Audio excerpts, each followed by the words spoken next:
Les habitants de mon pays ont désespérément besoin de la paix. Mais comment construire la paix sur des fausses communes? Comment construire la paix sans vérité ni réconciliation? Comment construire la paix sans justice ni réparation?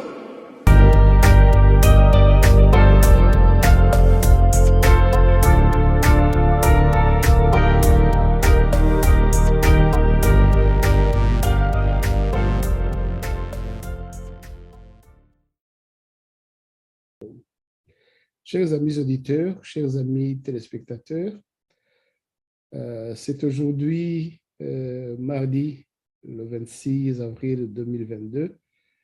Et comme tous les mardis, nous allons commencer nos émissions en langue française. Nous allons parler de la relation France-Rwanda, la relation que nous allons regarder au travers le prisme du mandat d'Emmanuel Macron. Il vient de finir un mandat de 5 ans. Est-ce que le bilan par rapport à la relation Rwanda-France a été positif? Je parle pour nous les Rwandais, au regard des Rwandais. Est-ce que ce mandat a été positif? Est-ce que ce bilan peut démontrer que la France est un ami des Rwandais, ou la France serait un ami du président qui opprime les Rwandais? Dans ce cas-là, pas des exemples. Nous allons donner une réponse à cette question. Le deuxième mandat pour lequel il vient d'être réélu, il commence. Alors, quelles sont les attentes des Rwandais par rapport à ce deuxième mandat? Quels sont les chantiers sur lesquels nous voudrions mettre en place pour Emmanuel Macron pour qu'il puisse y faire quelque chose de concret et réellement profitable aux Rwandais et non aux dirigeants qui les oppriment. Nous allons donc lui montrer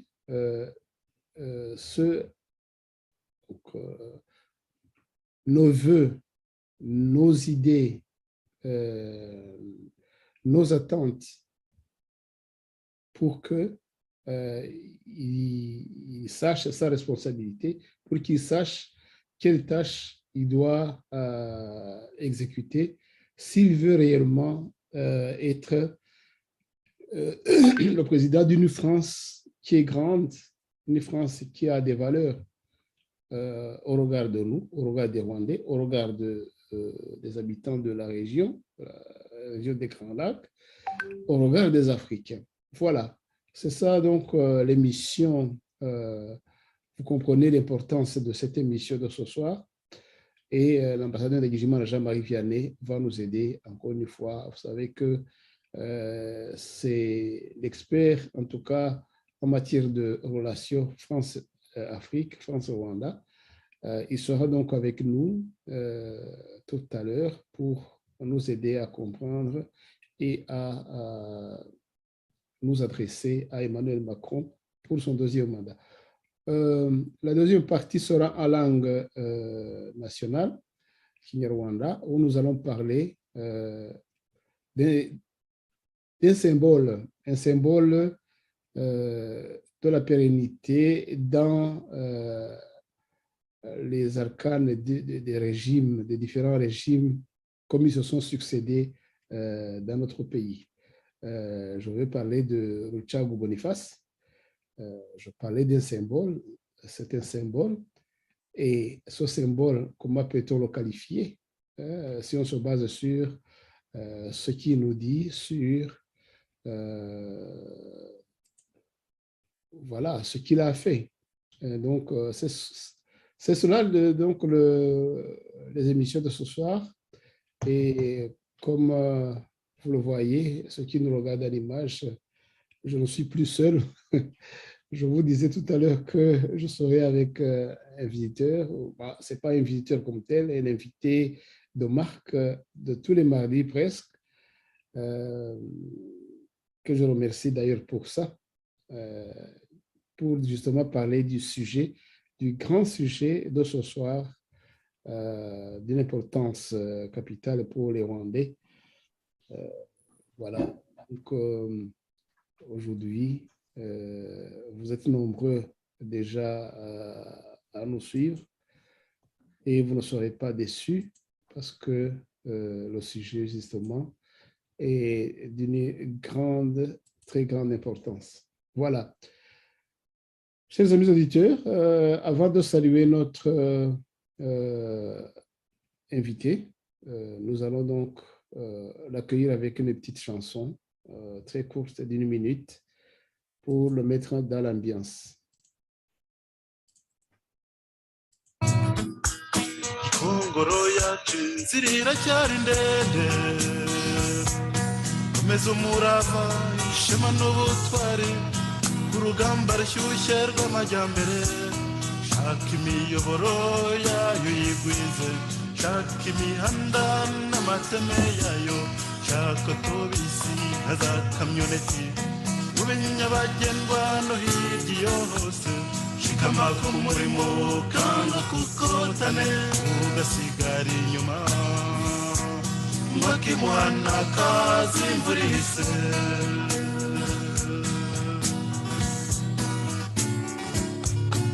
erega shenge ube nta miraribwa nambwe ku yindi cyane ikagora nyabuna murabe maso nyabuna murabe mwese musangire ingendo ugwiza umurindi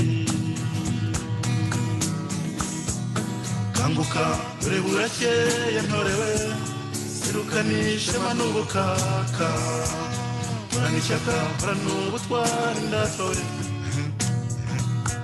gikongore iwacu dukunda gikongore iwacu dukunda.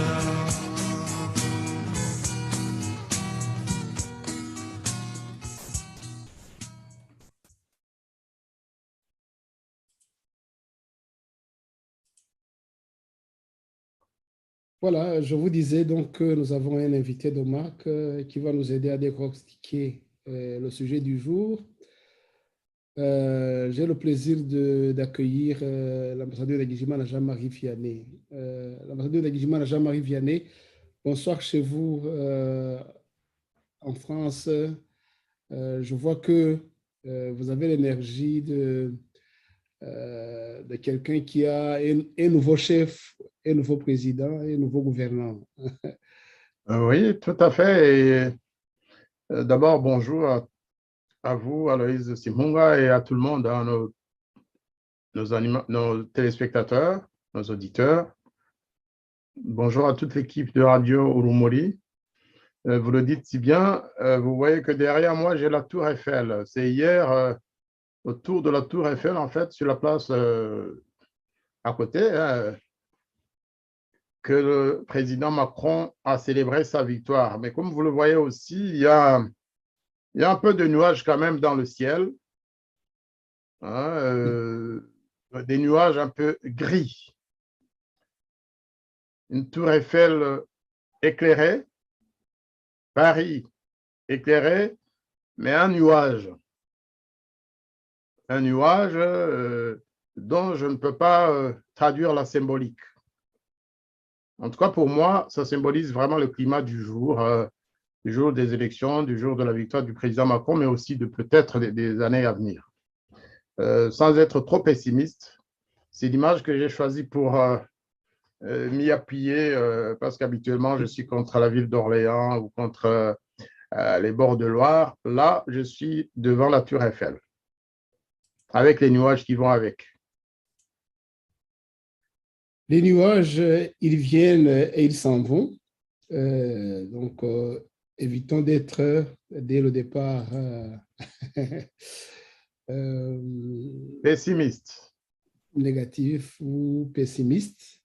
espérons que ces nuages, il y aura un vent qui viendra soit du sud, de Marseille, ou qui viendra nettoyer ces nuages et vous apporter un peu de soleil et de lumière. Il faut espérer.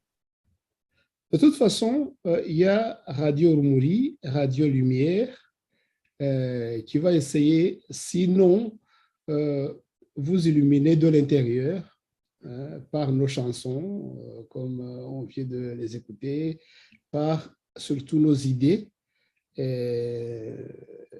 notre lumière qui nous viennent grâce à des invités comme vous, experts, spécialistes, qui ont des expériences à nous partager, à partager à nos auditeurs.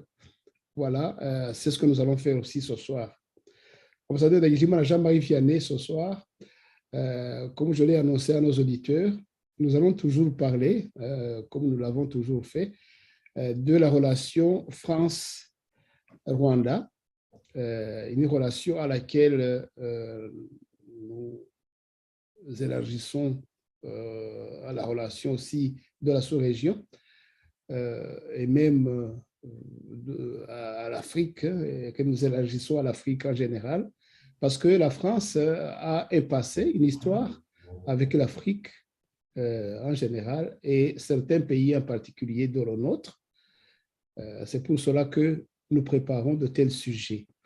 Heureusement, justement, vous êtes là, quelqu'un qui a eu un rôle important dans le passé, même dans le présent, hein, disons-le.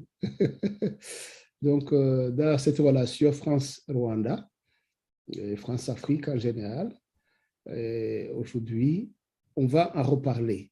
En reparler dans le prisme, en regardant cette relation dans le prisme des mandats du président Emmanuel Macron. Il y a évidemment un bilan du premier mandat qui vient de terminer. Et à partir de là, on peut essayer d'établir les attentes que nous avons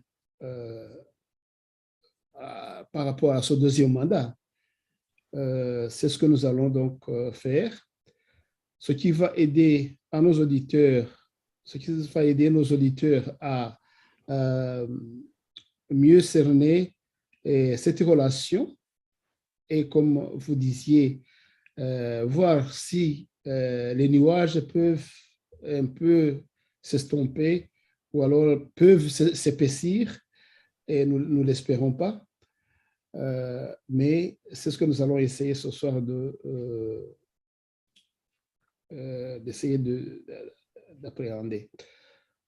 Voilà, Ambassadeur Ndagijimana Jean-Marie Vianney, pour commencer, les Français eux-mêmes, vous les Français, vous êtes satisfaits de vos élections, de votre vote, d'avoir un nouveau président. Il vous a parlé de ce qu'il a l'intention de changer, de faire, de développer. L'après-élection de Emmanuel Macron, comment ça se présente en France? Très bonne question, parce que je n'ai pas pu aller partout en France, mais j'ai observé vraiment de façon suivie quand même les réactions des uns et des autres. Il faut dire que si nous sommes satisfaits, c'est d'abord au niveau du déroulement des élections qui ont été régulières, comme d'habitude. Nous sommes dans une vieille démocratie. Il n'y a pas eu de contestation des résultats, comme cela se fait régulièrement dans certains pays africains où il y a un balbutiement de démocratie. Pas comme chez nous. Chez nous, il n'y a jamais de contestation. Même quand il y en a, il y a ensuite des salam alek entre le président élu à 98% et le perdant. Et donc, c'est la première raison de satisfaction. il y avait des tensions, c'est vrai, avant les élections, mais après, ça s'est tassé et tout s'est passé normalement.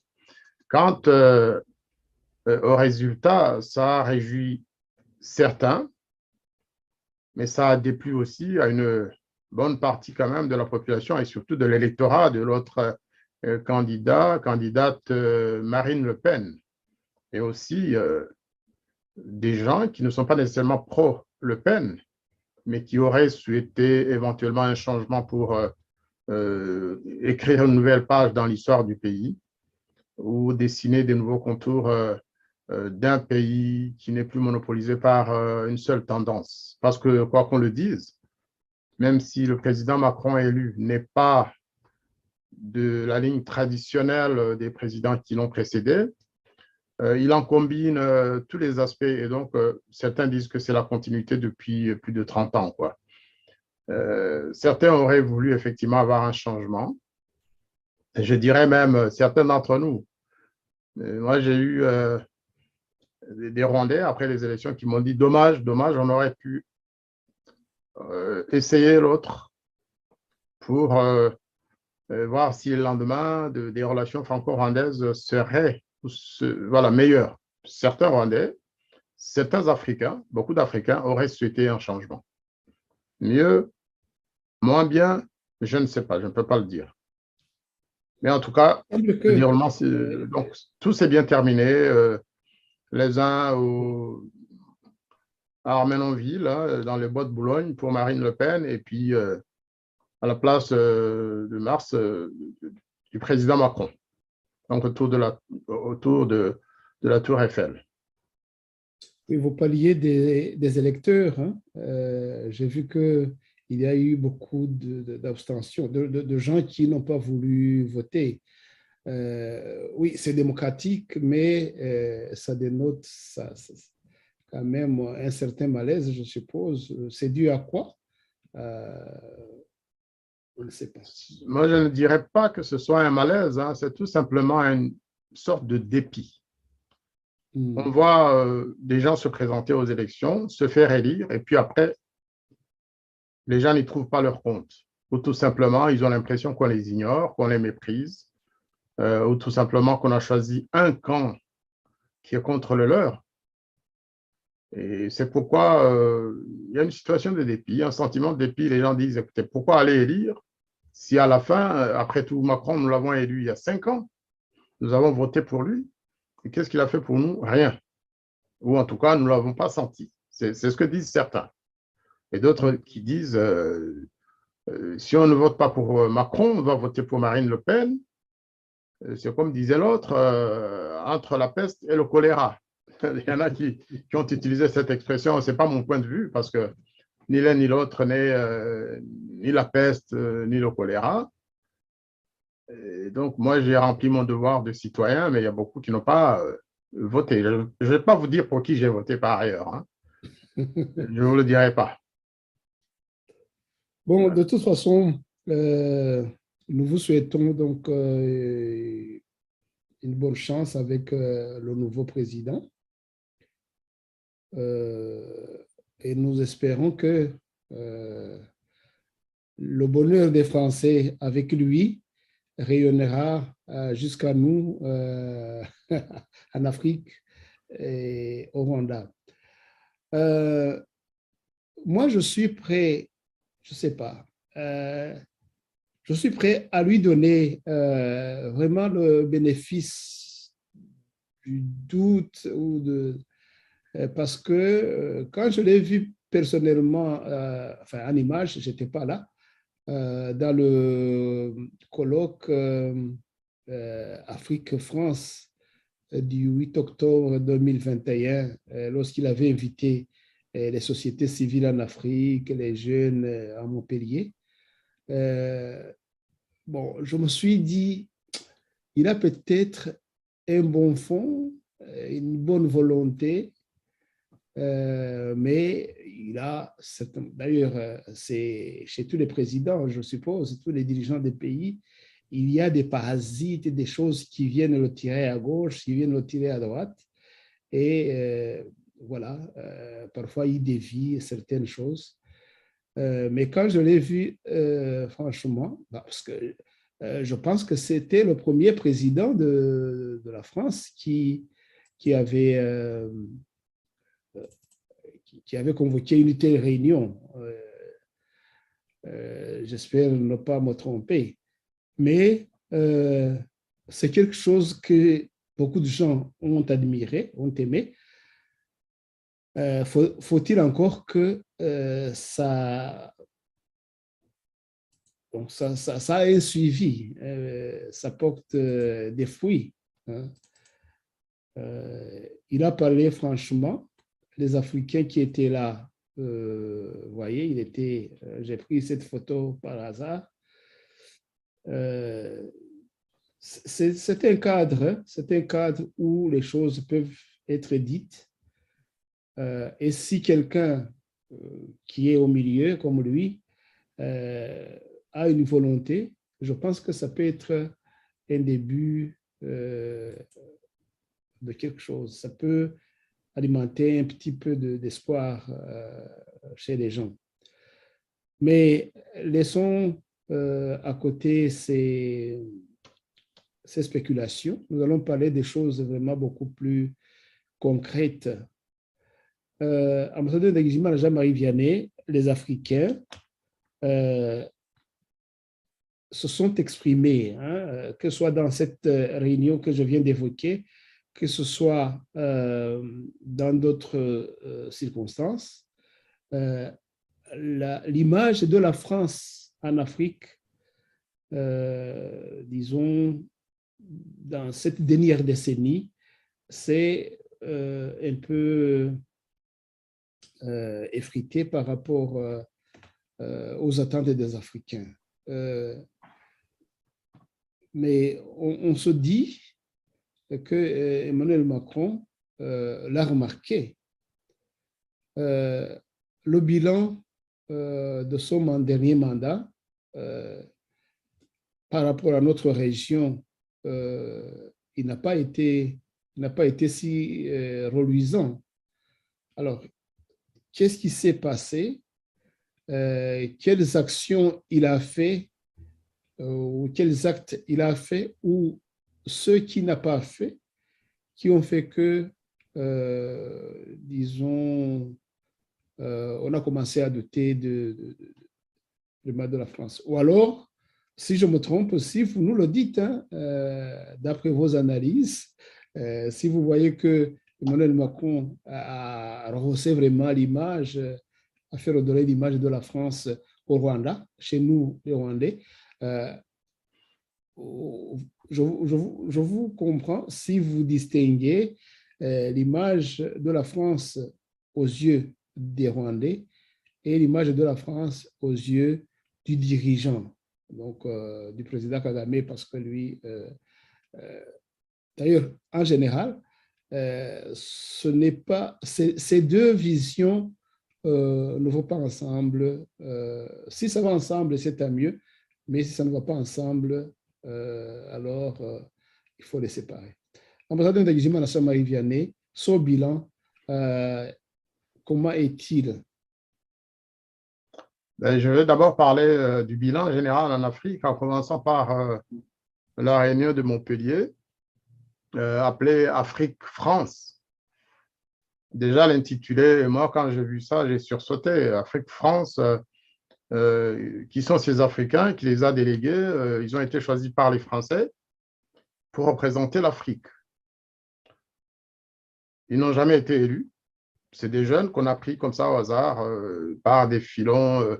D'ailleurs, même pour la délégation ou les délégations rwandaises, hein, ça a été des gens sélectionnés parce qu'ils étaient proches du pouvoir de Kigali. Ce n'est pas la jeunesse rwandaise prise comme ça au hasard. Les Maliens, tous les jeunes qui étaient là, ils ont été choisis par la France. Donc déjà, c'est une erreur, je pense, stratégique et tactique. On ne choisit pas pour les Africains. En plus, c'est teinté de jeunisme, c'est-à-dire c'est cette tendance actuelle qui fait que tout ce qui est bien viendrait des jeunes, alors que les anciens, il faut les balayer. parce qu'ils ont mal agi, ça, c'était une erreur qui a d'ailleurs, quelque part, envenimé les relations entre la France et certains gouvernements africains qui se sont vus doubler. Parce qu'on est allé choisir des jeunes Sénégalais, à l'insu de Macky Sall ou du gouvernement sénégalais, qui est quand même un gouvernement élu démocratiquement. Et puis, voilà, tout s'est passé entre le président Macron et les jeunes Africains qui ont posé de très bonnes questions. Malgré tout, ils ne se sont pas sentis liés au choix dont ils avaient fait l'objet. Ils ont posé des questions qui n'ont jamais trouvé de réponse. Pour moi, c'était une erreur, cette réunion-là. Pourtant, l'idée au départ était bonne, mais il n'y a pas eu de concertation. Il y a beaucoup d'Africains qui ont vu une sorte d'arrogance ou d'irrespect de la culture africaine. Déjà, on ne vient pas chez quelqu'un demander à ses enfants de venir tenir une réunion en dehors et à l'insu des parents. Ça ne se passe pas comme ça. Si ça peut se faire en France ou en Allemagne ou ailleurs, ce n'est pas le cas en Afrique. On préfère quand même que les jeunes se concertent avec les vieux ou les anciens avant d'aller s'engager ou engager leur pays. Oui, mais passons. Le colloque a eu lieu ou le forum a eu lieu, mais est-ce qu'il y a eu des résultats? Personnellement, je n'en ai pas vu. Quelques personnalités se sont dégagées de ce forum, qui sont aujourd'hui choyées en France, qui peuvent aller à l'Élysée, au Quai d'Orsay, au ministère de la Coopération et partout, sans demander d'audience. C'est bien, mais est-ce que quand ils arrivent là, ils parlent au nom des Africains, où ils se positionnent? Ça aussi, c'est autre chose. Pour revenir au cas du Rwanda et de la région des Grands Lacs, je dirais que le bilan est tout simplement catastrophique, comme pour le reste de l'Afrique, catastrophique. Vous voyez la position de la France au Mali, vous voyez la position même au Niger, au Burkina Faso, dans d'autres pays, le climat n'est pas bon, même au Sénégal. Tout a été expliqué par l'attitude de plusieurs pays africains récemment, à l'occasion de la guerre d'Ukraine. La France avait quand même fait du lobbying, les Américains, pareil, avaient fait du lobbying et d'autres pays occidentaux, mais beaucoup d'Africains n'ont pas suivi comme des moutons.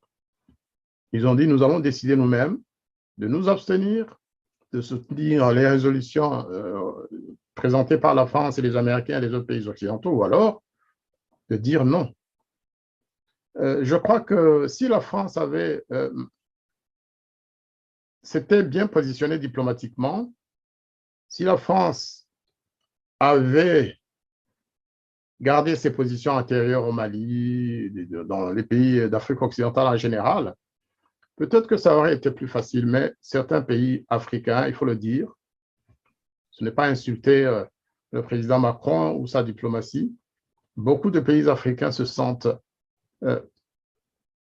irrespectés. Ils ne se sentent pas respectés.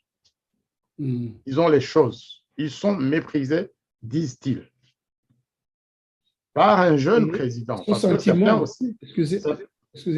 excusez-moi de vous interrompre, ce sentiment des Africains qui se sentent pas respectés par la France, c'est un sentiment qui a commencé avec Emmanuel Macron, qui s'est aggravé avec Emmanuel Macron, qui est né comment et ça arrive à quel point? Je pense que ça a commencé avant, mais ça s'est aggravé tout de même avec l'arrivée du président Macron, avec son style aussi, parce qu'il parle comme un jeune qui n'a pas de complexe, qui n'a pas d'histoire personnelle avec l'Afrique, à part d'avoir travaillé là-bas ou passé son stage, je crois, au Burkina Faso à la fin de ses études. Mais il n'a pas d'histoire personnelle, politiquement parlant, avec l'Afrique. Il n'a jamais, si vous voulez, mis sa main dans les dossiers les grandes magouilles africaines. Mais cela l'a induit peut-être en erreur aussi, parce qu'il a suivi un peu trop la ligne survie, c'est-à-dire le groupe survie et certaines associations qui ont lancé la fameuse notion de France-Afrique avec CEDI pour dire que la France ne doit pas être en relation spéciale avec l'Afrique. Pourquoi pas? Mais lorsqu'on veut prêter tout le mal au continent africain, tout en réservant ses félicitations et son soutien à des régimes comme celui du Rwanda, de Paul Kagame, je parle de ce qui se passe exactement entre Survie, l'association Survie et le groupe Survie, eh bien, on s'est dit, mais ce n'est plus la défense des populations africaines, ce n'est plus, non, c'est des intérêts, quelque part, qui sont orientés pour que la France soit séparée de ses anciens alliés africains pour que quelqu'un d'autre prenne la place. C'est l'impression qu'on a. Et effectivement, depuis l'arrivée du président Macron, c'est ce qui s'est passé. Il y a eu, j'allais dire, le grand remplacement. En France, on parle du grand remplacement parce que Marine Le Pen, Zemmour et les autres en ont parlé en disant que la France serait bientôt le pays des Noirs et des Arabes, hein. Donc le grand remplacement est des Chinois et des autres immigrés. Alors qu'en Afrique, il y a eu le grand remplacement, où il y a une tendance au grand remplacement diplomatiquement parlant. C'est-à-dire que les pays qui étaient jadis dans le champ, comme on disait, de la diplomatie française, passent progressivement. Il y a un glissement où certains passent sous la coupe américaine. On ne sait pas si les États-Unis ou la diplomatie américaine serait derrière justement la fameuse politique de France-Afrique, négativement parlant, et de survie. Mais il y a ce phénomène-là. Et puis, il y a les Chinois dans plusieurs pays africains. Et il y a une sorte de conflit larvaire entre la France et la Russie, en Centrafrique, au Mali, et probablement dans d'autres pays qui n'ont jamais été désignés du doigt, mais la Russie, effectivement, occupe progressivement du terrain dans plusieurs pays africains, notamment les pays que cette puissance a aidé à se libérer de la colonie, de la colonisation. Donc, il y a eu ce glissement. Et le président Macron n'a pas compris, n'a pas vu les signes de ce glissement. Il l'a même aidé, effectivement, par certaines positions. Il a aidé par certaines positions, au Mali notamment. Je crois que la diplomatie française au Mali a été catastrophique. On peut le dire. Les Maliens n'ont pas été blancs. Non. Mais personnellement, rappelez-vous d'ailleurs, Aloïse, dans certaines émissions que nous avons eues, j'ai parlé de ça. Il faut connaître l'Afrique, il faut connaître la culture africaine, il faut respecter les Africains si on veut être amis avec les Africains. Surtout les traditions. Voilà, je préfère cette position. Alors que on a l'impression que la France s'est trop facilement soumise à certains régimes, des régimes qui ne sont pas nécessairement les meilleurs en termes de respect des droits de l'homme, en termes de démocratie, en termes de tout simplement de paix. Le meilleur exemple, c'est l'exemple du régime de Kigali, bien évidemment. On a l'impression que la France s'est aplatie devant le rouleau compresseur du régime de Kagame, qui brandit l'arme du génocide.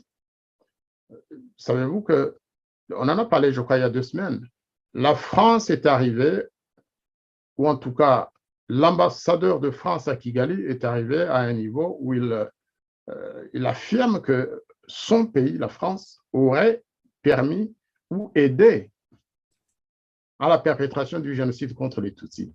Et silence à Kigali, silence à Paris.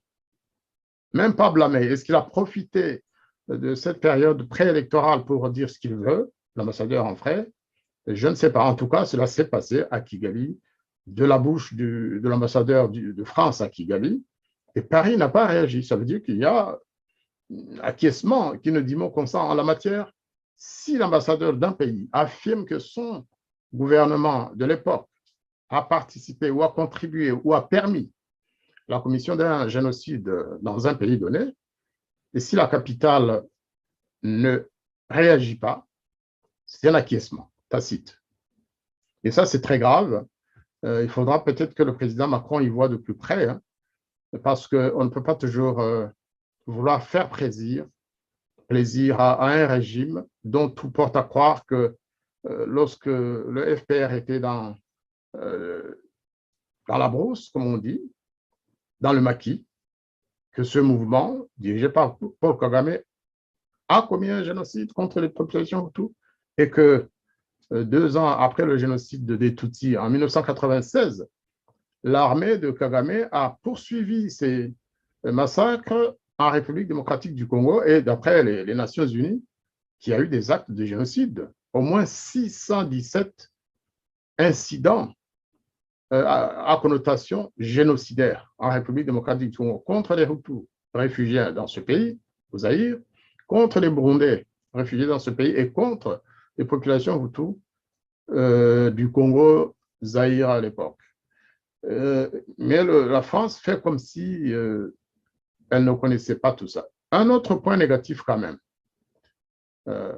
On constate que la France est pratiquement le seul pays occidental aujourd'hui à ne pas soutenir les efforts du docteur Mukwege, justement pour faire jaillir la vérité, pour faire connaître les crimes commis par le FPR. L'Assemblée nationale française, quelques députés ont essayé de faire passer une motion, mais on a constaté un silence complet du gouvernement, même pas un geste. La maire de Paris a organisé des festivités pour soutenir le docteur Mukwege et tout, alors qu'elle est connue pour être quand même proche de Kigali.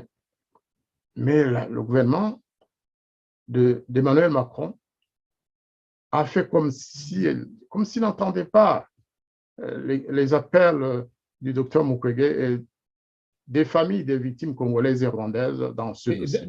Excusez-moi, ce que vous dites, je pense que ça a son importance. La France est un pays des institutions. La France est un pays démocratique. On croirait à un pays africain, lambda, si l'Assemblée française, l'Assemblée nationale française a voté une résolution que l'exécutif, à travers Macron, n'a pas voulu soutenir. On dirait que c'est un pays lambda d'Afrique ou de je ne sais pas où. La résolution n'a pas été adoptée officiellement, mais il y a eu un début de pression. Mais le gouvernement français ne devrait même pas attendre de passer sous pression de l'Assemblée nationale. Le gouvernement est le mieux informé sur cette situation. En plus, c'est vrai que la France n'est pas un pays lambda, ce n'est pas une dictature. Il faut ajouter que la France est membre du Conseil de sécurité des Nations unies. Alors, on peut donc comprendre les résistances du Conseil de sécurité devant le dossier du rapport Mapping. Si le gouvernement français n'est pas intéressé à ce dossier, si au contraire il montre tant de sympathie à l'égard de ceux-là même qui sont mis en cause par le rapport Mapping pour les crimes, pour l'assassinat, le massacre de millions de populations congolaises, rwandaises, burundaises, ben vous comprenez que ce rapport Mapping risque de ne jamais passer. C'est pourquoi, quand nous le disons avec force. Non pas parce qu'on est contre la France, non. Ce n'est pas la France qui est en cause, en l'occurrence. C'est ceux qui ont lancé cette guerre contre le Zaïre de l'époque pour assassiner des centaines de milliers de réfugiés rwandais, pour massacrer des centaines de milliers, puis des millions de populations congolaises, en passant par le pillage des ressources de ce pays frère. Et donc, sur ce dossier-là, nous allons beaucoup suivre l'attitude du président Macron. On le fera sans doute avec, en synergie avec nos frères et sœurs du Congo, de la République démocratique du Congo, et on sera très vigilant parce que le bilan du dernier exercice du gouvernement Macron a été vraiment très négatif en ce qui nous concerne. Sur ce dossier, nous souhaitons que la France redevienne le défenseur des droits humains qu'elle a toujours été, que la France reprenne conscience qu'elle représente un symbole pour l'esprit de justice internationale et de défense des droits humains. On ne veut pas que la France soit catégorisée par cette indifférence ou même par ce soutien apporté aux criminels qui ont ravagé notre continent et qui continuent de perpétrer des crimes dans la région d'Afrique des Grands Lacs. Ça, c'est un dossier important. D'autres dossiers, c'est un premier chantier déjà que nous mettons sur la table d'Emmanuel Macron pour son deuxième mandat. D'ici la fin de l'émission, nous en mettrons encore d'autres chantiers, d'autres dossiers. Mais avant cela, je voudrais vous dire que ce matin, justement, j'ai entendu un autre Africain parler des grands dossiers, des attentes qu'ont les Africains par rapport justement au deuxième mandat d'Emmanuel Macron. Et je vais vous le faire écouter. C'est un très grand monsieur des droits de l'homme,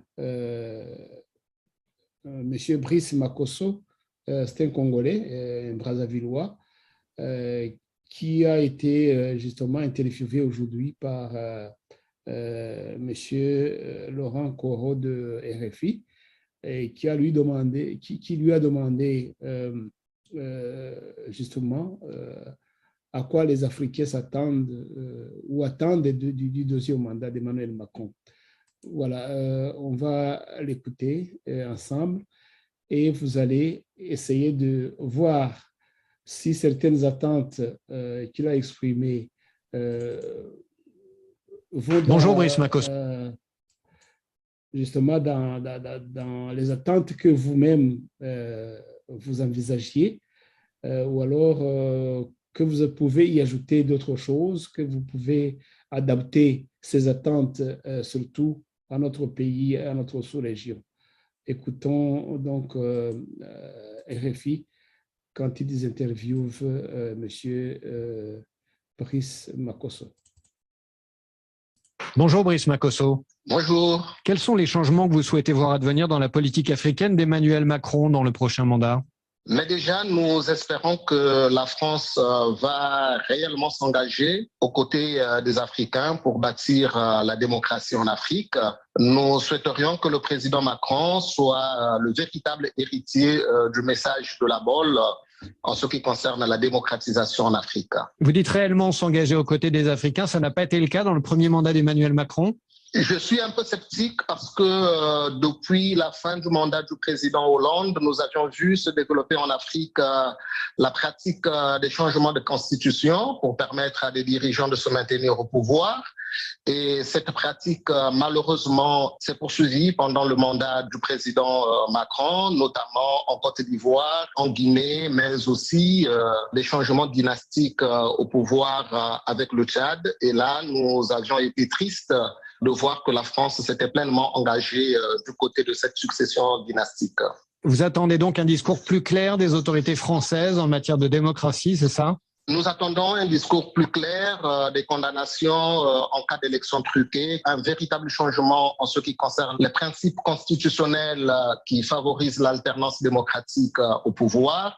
Mais nous attendons aussi un réel appui de la coopération française aux sociétés civiles africaines. Quels sont les dossiers africains, par ailleurs, qui doivent remonter, selon vous, dans la pile des dossiers traités à l'Élysée? Je souhaiterais que le président Macron prenne le leadership pour créer ce qu'on appelle un Frontex des capitaux. Frontex des capitaux, du nom de cette opération de contrôle de l'immigration. Exactement. Disons qu'il y a trop d'argent qui quitte l'Afrique pour aller dormir tranquillement dans les comptes bancaires en Occident, alors que nous avons besoin de cet argent pour construire nos pays ici en Afrique. Le genre de principe de la liberté de transfert dont bénéficient les multinationales dans nos pays devrait être revisé. Encourager les multinationales à réinvestir une partie des bénéfices en Afrique, ça pourrait aider évidemment à construire des relations plus justes entre la France et les pays africains. Certaines voix en Afrique, Brice Makosso, réclament la fermeture des bases françaises. Est-ce que c'est quelque chose qui vous semble souhaitable? Je pense qu'on devrait profiter de la présence de ces armées qui sont encore sur le sol africain pour réaliser un véritable transfert de connaissances ou de capacités afin que ces armées soient capables de quitter réellement l'Afrique au moment opportun. Mais je ne pense pas qu'il soit urgent de tout de suite demander le départ de ces troupes dans l'état actuel de nos forces armées ou de nos forces de police, puisque nous voyons que nos armées ou nos polices ne sont pas très formées en matière de respect des droits humains. Là aussi, il faudrait réaliser un vrai transfert de connaissances afin que nous ayons des polices africaines respectueuses de la dignité de la personne humaine.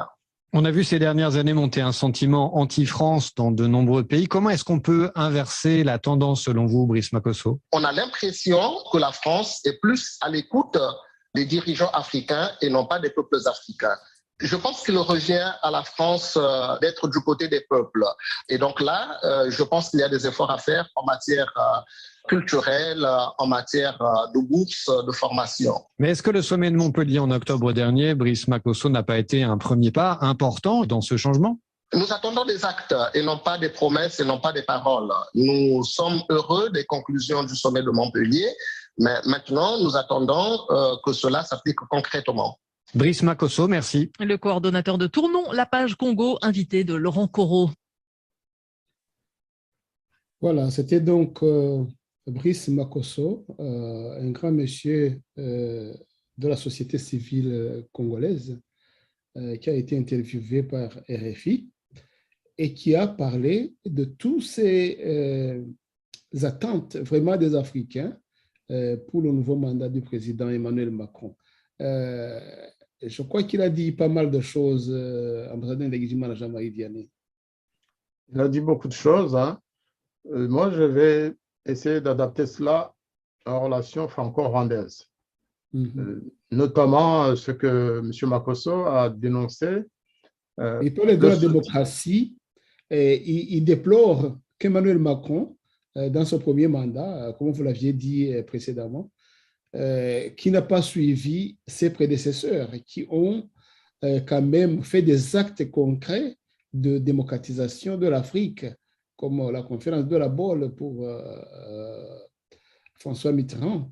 Bien au contraire, la conférence de M. Mitterrand, l'ancien président de France, est aujourd'hui blâmée par les proches du gouvernement Macron, notamment par les différents rapports qui ont été produits et celui qui a aujourd'hui déterminé la politique française au Rwanda, le rapport Duclerc.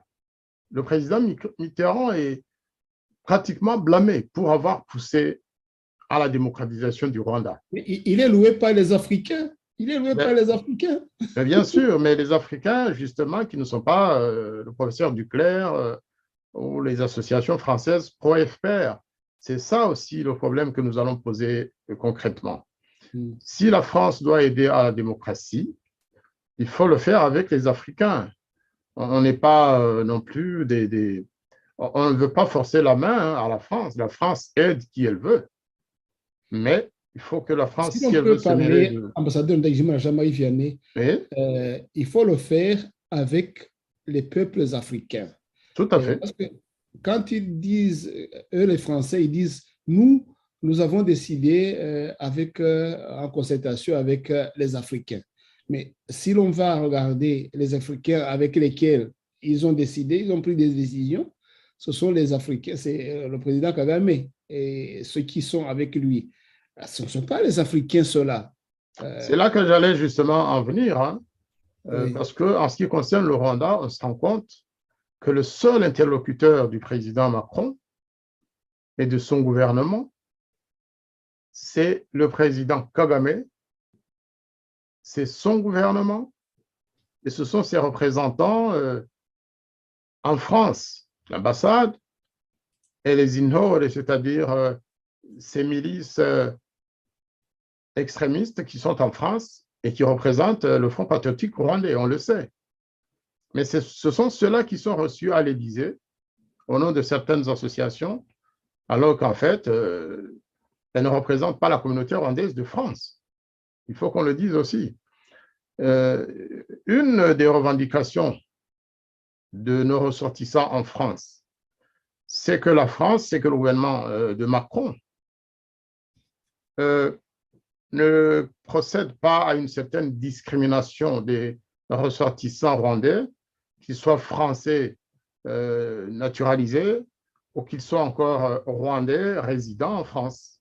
Il y a, nous le constatons et nous le disons sans embâche et sans tourner autour du pot, il y a une discrimination ethnique. Nous le disons parce que quand le président Macron va à Kigali ou quand son ambassadeur prend la parole, ils reconnaissent tous qu'il y a des ethnies au Rwanda, qu'il y a eu un génocide contre les Tutsis en 1994, mais ils ne disent jamais, ils ne parlent jamais des victimes Hutus, de tous les crimes commis par le FPR, ni au Rwanda, ni aussi bien au Rwanda qu'en RDC, ex-Zaïre. Il faut que le président Macron fasse un pas de plus vers le respect de tous les Rwandais. Nous ne pouvons pas accepter d'être discriminés sur base ethnique par un gouvernement, aussi amical soit-il, à l'égard de notre peuple. Et puis, il y a aussi le traitement des ressortissants rwandais, justement, en France. Même ici, je vais utiliser vraiment des termes crus pour qu'on le sache, qu'on l'entende. La communauté Hutu de France n'a pas droit à la parole. On n'a pas les mêmes droits que nos compatriotes Tutsis qui vivent en France. Toujours au nom du génocide contre les Tutsis. Et ça, c'est très grave. Il faudrait absolument que l'arrêt, par exemple, de mai 2019, je pense, un arrêt qui autorise l'exercice de la mémoire pour les victimes Tutsis en France, ce qui est tout à fait louable. Il faut absolument qu'on reconnaisse ceci aux familles des victimes Hutus d'exercer leurs droits de mémoire. Il faut qu'on ait le droit, les mêmes droits à la mémoire sans discrimination ethnique. Et ça, nous le revendiquons. Nous allons poser la question. Nous allons sans doute subir des pressions, être traités de ceci ou de cela. Généralement, nos accusateurs recourent à l'accusation de négationnisme. Quand vous dites qu'il y a aussi des Hutus qui sont morts au cours de tous ces massacres, on vous accuse de négationnisme. Nous allons continuer à militer en faveur de la justice et de la vérité. On n'est pas négationniste parce qu'on dit que ses parents ont été massacrés. Vous voyez, et cette logique influence bien sûr le gouvernement rwandais et l'encourage à poursuivre dans cette voie parce que quand on voit un jeune comme Karasira Aimable, un Tutsi rescapé du génocide des Tutsis, mais dont les parents ont été massacrés par les troupes de Paul Kagame, et lorsqu'il le dit, il est en prison et condamné à 25 ans, je pense, ou moins ou plus, mais en tout cas, il copie en prison depuis des mois. Ça, nous ne pouvons pas l'accepter. Tout ce qui va dans la logique du gouvernement de Paul Kagame est bien en France, hein, et tout ce qui critique ou veut dire la vérité sur la nature de ce régime est considéré comme venant d'extrémistes Hutus, même quand c'est dit par des Tutsis, ou tout simplement négationnistes ou révisionnistes, ou que sais-je encore. Ce dossier-là, nous allons aussi insister dessus. Nous allons en parler avec beaucoup de respect, mais aussi de vérité et de fermeté au président Macron et à son gouvernement, parce que nous considérons que c'est un dossier vital et existentiel pour le Rwanda et aussi pour la paix entre les populations rwandaises. Ce n'est pas pour aller contre les intérêts des victimes Tutsis, dont d'ailleurs beaucoup d'entre nous sont membres, hein. C'est pour que la justice, aussi bien au Rwanda qu'en France et dans d'autres pays, s'applique à tous de la même façon.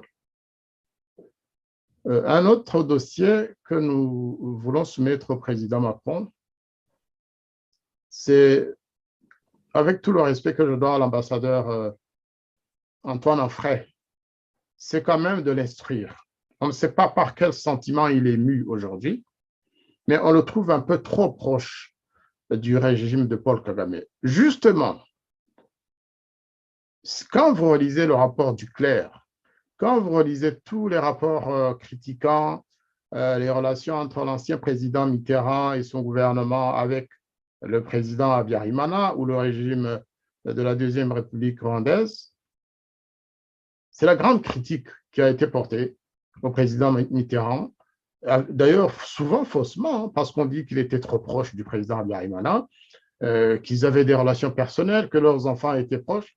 C'est complètement faux. Moi, j'étais ambassadeur en France pendant toute cette période de la guerre. Je n'ai jamais vu le président Mitterrand et le président Habyarimana entretenir de relations personnelles. S'il l'avait fait, je l'aurais su. Parce que quand il venait en France, j'étais avec lui tout le temps et je les écoutais parler ensemble. C'était de président à président. Il n'y a jamais eu de mixtion de choses personnelles et privées. Donc aujourd'hui, nous savons que l'ambassadeur Antoine Anfray entretient des relations un peu trop proches avec la famille du président Habyarimana et avec les proches du régime, y compris parmi ceux qui ont massacré nos populations. Nous le savons, y compris parmi ceux qui ont conduit la guerre en République démocratique du Congo ex-Zaïre pour massacrer les réfugiés et les Congolais. Nous le savons aussi. Il y a des généraux qui sont trop proches de l'ambassadeur Anfray. Demain, il est possible qu'on accuse la France d'avoir facilité, encouragé ou permis, autorisé le génocide qui peut arriver où. Et vous savez, il n'y a pas que le génocide dans la vie d'une nation. Tous ces emprisonnements, toutes ces arrestations arbitraires non justifiées, pour nous, ce sont des crimes contre notre peuple. Et lorsque l'ambassadeur de France est aussi silencieux, alors que certains diplomates étrangers, comme celui de l'Allemagne, l'ambassadeur d'Allemagne, il a dit des choses au gouvernement rwandais, au ministre actuel de l'Unité, qu'il a reconnu publiquement. Mais jamais l'ambassadeur de France ne dit mot. Au contraire, il donne des conférences où il est très louangeux, où il vante les mérites du régime de Kigali. Donc, ce qu'on reproche aux anciens gouvernements qui ont précédé celui de Macron, il ne faudrait pas qu'on fasse le chemin inverse en faisant pire. Nous allons aussi attirer l'attention du président Macron et de son gouvernement sur l'exigence de ce que nous appelons la précaution diplomatique. Il faut absolument que la France prenne des précautions pour ne pas trop se montrer avec un régime criminel que certains même appellent génocidaire, ou en tout cas qui brime les citoyens rwandais, les droits des Rwandais, et qui propage la guerre dans les pays de la région. Nous allons absolument parler de ça. Justement, je parle de la guerre à l'est de la République démocratique du Congo. L'ambassadeur Macron, apparemment à Kigali, et ça ne le préoccupe pas.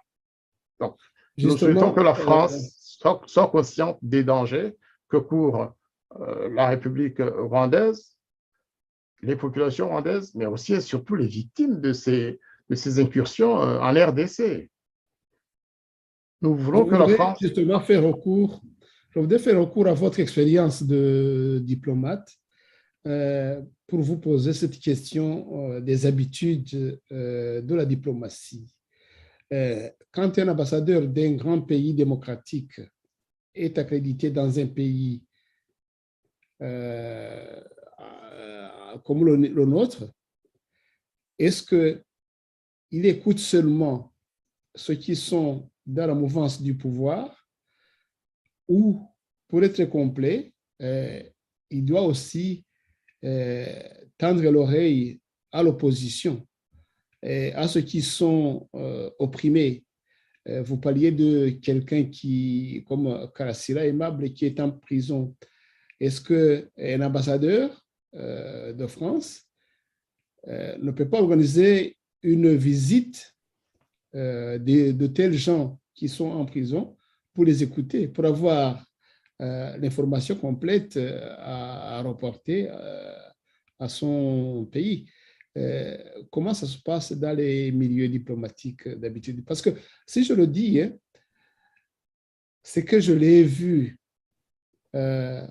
du temps de Mitterrand ou des autres, les ambassadeurs recevaient tout le temps les représentants, les leaders des partis de l'opposition. Après la bolle, le Rwanda est passé au multipartisme. Les leaders, je les connaissais. L'ambassade de France était à 100 mètres de l'endroit où je travaillais, Vous voyez le bâtiment de la préfecture de la ville de Kigali et l'ambassade de France. Donc, je les voyais, je les côtoyais, et les leaders de l'opposition, ils venaient me dire qu'ils ont été bien accueillis à l'ambassade de France, qu'ils ont présenté leur doléance. Est-ce que vous croyez que ça ne pourra plus se passer avec le nouvel ambassadeur que nous avons? Je suis convaincu que ça ne se fera pas de cette manière-là, effectivement. D'ailleurs, c'est ce que je voulais expliquer tout à l'heure. On a toujours accusé le président Mitterrand de ne traiter qu'avec le régime, alors que ce n'est pas vrai. Alors que l'ambassadeur de France avait des instructions d'écouter aussi l'opposition, puisque c'est Mitterrand qui avait, si vous voulez, aidé, ou en tout cas suscité, quelques chefs africains à entrer dans l'ère du multipartisme. Il a poursuivi dans cette logique et il recevait régulièrement, on peut le voir dans certains rapports, hein, il recevait des rapports de ses ambassadeurs dans certains pays africains qui s'étaient engagés dans le multipartisme. Aujourd'hui, justement, quand vous voyez les relations spéciales entre l'ambassadeur en frais et le gouvernement de Kigali, si vous écoutez sa dernière déclaration du mois dernier ou du début de ce mois, c'était le 14, je pense, non, c'était le 7 avril. Vous comprenez que jamais cet ambassadeur-là ne prendra pas le contre-pied ou ne dira pas une certaine vérité diplomatique, en tout cas diplomatiquement, qu'il ne le dira jamais au gouvernement rwandais. Or, la France, dans la logique de ce qui s'est passé ces dernières années, devrait justement être le porte-étendard de cette démarche-là. Par exemple, un autre exemple, est-ce que M. Antoine Onfray, depuis qu'il est à Kigali, est-ce qu'il a déjà reçu certains opposants comme Mme Victoire Ingabire? S'il l'a fait, tant mieux. Mais s'il ne l'a pas fait, je lui donne la note 0. Nous lui donnons la note 0 s'il n'a pas encore fait une démarche pour recevoir Victoire Ingabire, même si Victoire n'a pas demandé d'audience. C'est l'ambassadeur qui devrait faire la démarche pour rencontrer cette dame qui est connue pour la voie pacifique qu'elle a suivie, pour soutenir les efforts de l'autre parti aussi, pour aller dans la voie de la démocratie, parce que Victoire n'a jamais combattu le gouvernement de Paul Kagame. Elle décrit ce qui se passe, elle critique quand c'est nécessaire, mais elle propose des solutions pour l'avenir de notre pays. Et il y en a beaucoup d'autres aussi. Il y a Bernard Ntaganda, il y a tous ces jeunes démocrates qui commencent à pousser, il y a ces jeunes journalistes qui sont en prison aujourd'hui, tous ceux qu'on a accusés d'être des youtubeurs, provocateurs, et j'en passe, eh bien, ce sont des gens, justement, c'est la société civile rwandaise qui commençait à naître et à pousser le gouvernement dans ces derniers retranchements. Est-ce que l'ambassadeur de France a fait un effort pour aller rendre visite à Kalasira, à Chuma Hassan, ou tout simplement même à demander de leurs nouvelles, ou recevoir leur famille? Il y a un minimum de courage qu'il faut, je pense, pour un ambassadeur, quand il veut que son pays rayonne ou continue de jouer le rôle d'une grande puissance, d'une grande nation exemplaire, eh bien, l'ambassadeur doit être aussi exemplaire. Il ne peut pas se comporter comme un ambassadeur venant de je ne sais quelle république bananière qui est là pour applaudir le gouvernement rwandais. Donc, ce que vous avez dit, effectivement, c'est très important. Il faut que la France, le gouvernement français, aussi bien au Rwanda qu'en France d'ailleurs, il faut que les portes de l'Élysée, du Quai d'Orsay, des autres ministères, des services français en général, il faut que les portes soient ouvertes à l'opposition rwandaise aussi, ce qui n'est pas encore le cas. Et quand on vous reçoit, c'est presque en cachette. Ou alors, vous écrivez une lettre, on vous dit, on vous appellera, on vous recevra, et puis rien. Alors que Ibuka a été reçu avec fracas à l'Élysée par le président Macron lui-même. Oui, et cela a laissé des traces. les gens d'Ibuka, quand ils ont parlé après l'accueil, la réception par le président de la République, eh bien, ils se sont présentés comme les représentants des Rwandais en France, et les autres sont des mauvais ou des négationnistes. Ça laisse des traces. Si j'étais responsable dans ce pays, de la France en tout cas, je suggérerais que la France reste l'ami de toutes les communautés rwandaises, de tous les ressortissants rwandais, de toutes ethnies. Que la France ne soit pas seulement un pays. C'est vrai, la repentance peut servir, mais la repentance unilatérale, ce n'est pas bon.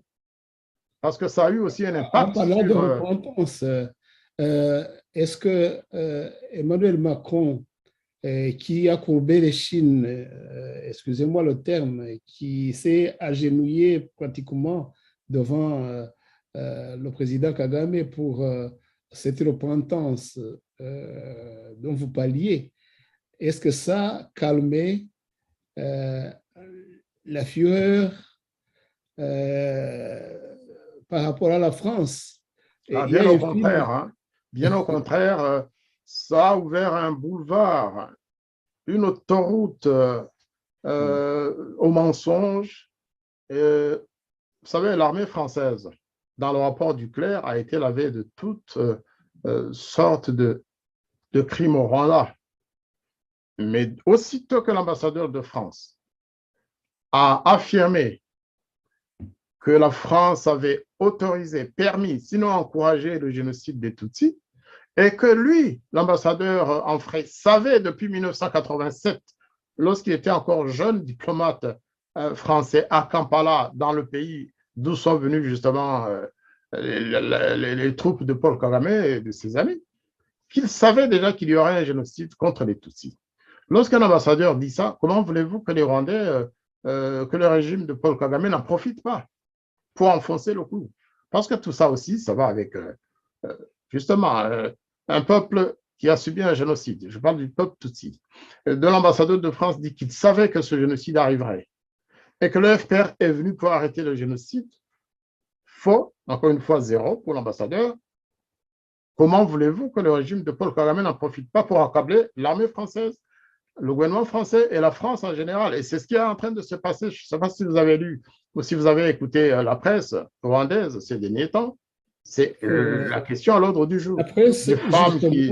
voilà. Hier, le 25 avril, dans la presse rwandaise, le journal Igihe, qui est proche du gouvernement, il est sorti un article qui parlait d'un jeune réalisateur rwandais, Gaël Faye, qui vit en France et qui fait ses activités en France, qui vient de sortir un film intitulé Le silence des mots, et qui est même, on l'a passé à ART et TV5 Monde, où le film parle, donc accable les militaires français pendant la mission turquoise, qu'ils avaient violé, donc ils ont pris quelques femmes, 3 femmes, j'ai vu le film, 3 femmes qui viennent déclarer que les Français, et qui décrivaient à force de détails comment ces Français les prenaient par force, les violaient en fait. Et je me suis dit, mais la relation donc, actuelle franco-rwandaise devrait au moins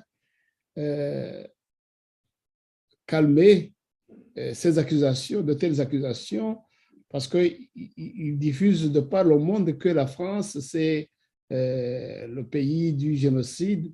L'ambassadeur Enfray a dit que justement la France a autorisé le génocide au Rwanda. Donc les Français, le gouvernement Macron s'accuse ou accuse les Français, et le gouvernement rwandais, ils mettent le feu, ils accusent encore plus. Je me suis dit, mais à quoi ça a servi s'agenouiller devant le président Kagame. Voilà, c'est Nous l'avions dit, la situation rappelez-vous, actuelle. Aloïse, hein. Nous l'avions dit, hein. Nous avions dit que lorsque vous donnez un doigt à Paul Kagame, il prend toute la main, vous donnez encore un petit bout de main et il vous prend tout le bras et finalement, il vous avale. C'est une erreur là aussi de méconnaissance de la culture rwandaise. Ils n'ont pas compris en acceptant tout finalement, parce que, vous savez, ce n'est pas moi qui vais aller m'opposer à ces accusations contre des militaires français parce que je n'y étais pas. Mais j'ai quand même rencontré les rescapés du génocide des Tutsis qui étaient à Nyarushishi, un des camps dont parle Gaël Faye. Gaël Faye, qui en passant est membre de l'association dirigée par Alain Gauthier, le CPCR.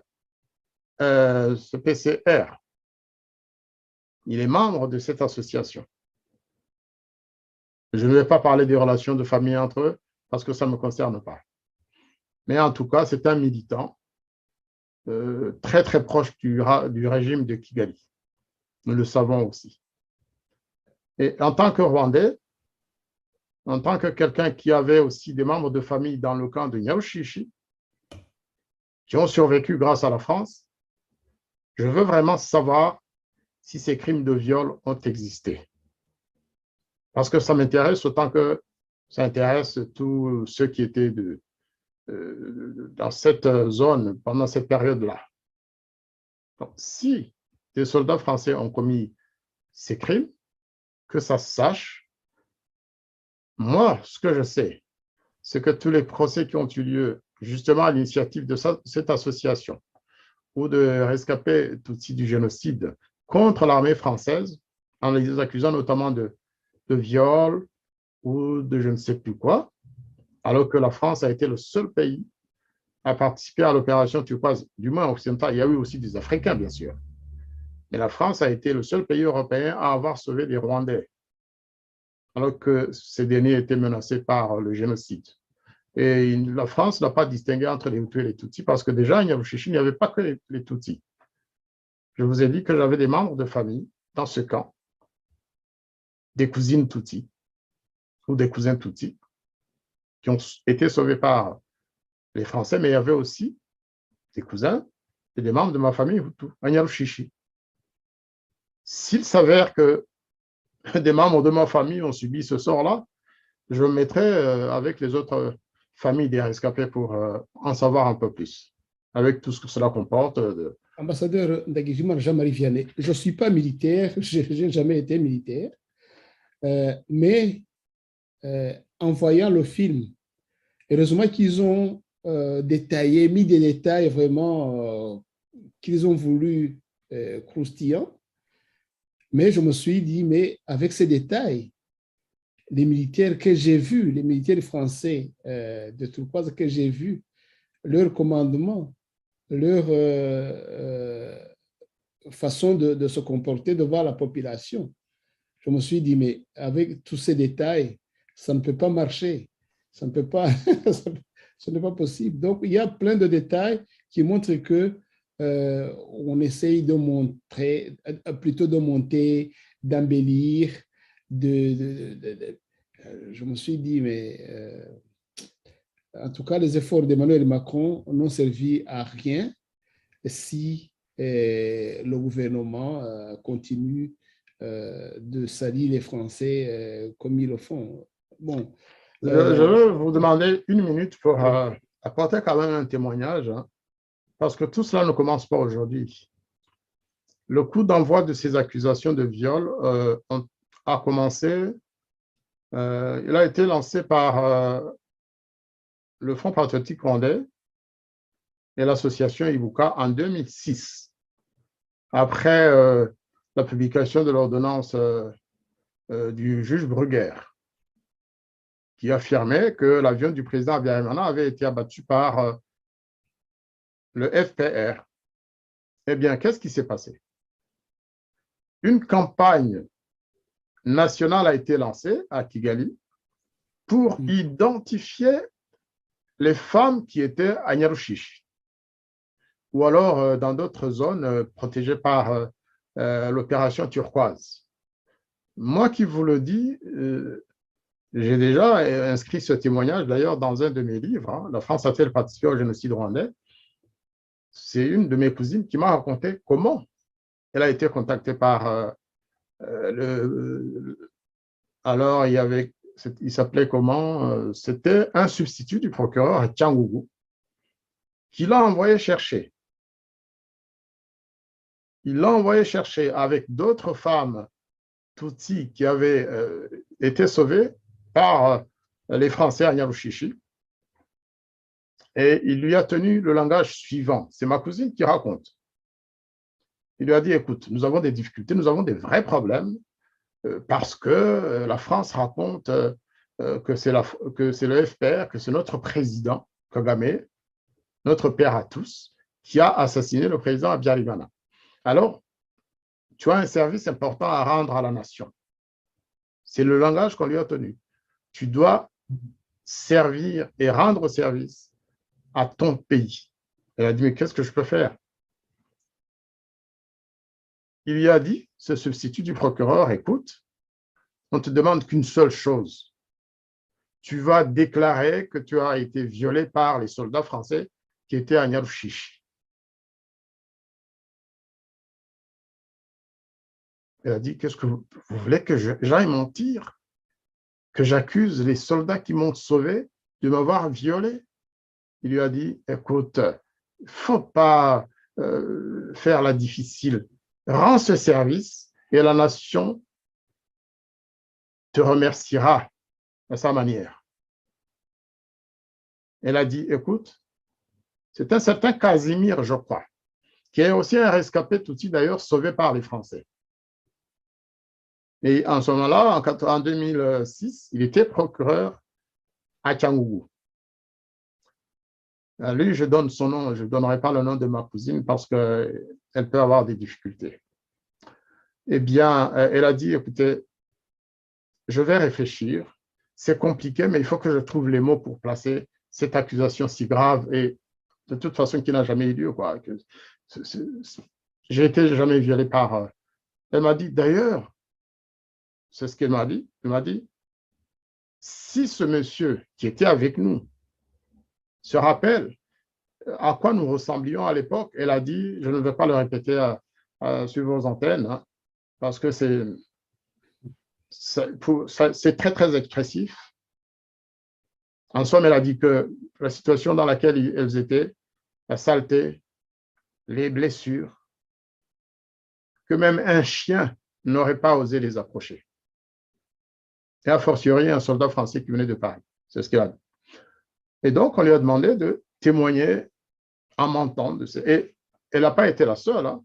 Il y a même un monsieur qui vit aujourd'hui en Europe, hein, un homme âgé qui va avoir 80 ans aujourd'hui. Lui aussi, on l'a sorti de prison. Il était accusé de génocide. On l'a sorti de prison pour lui dire, écoute, rends service à ta nation et on va te sortir de prison. Il a dit d'abord, je n'ai jamais été condamné. J'ai été arrêté sans raison.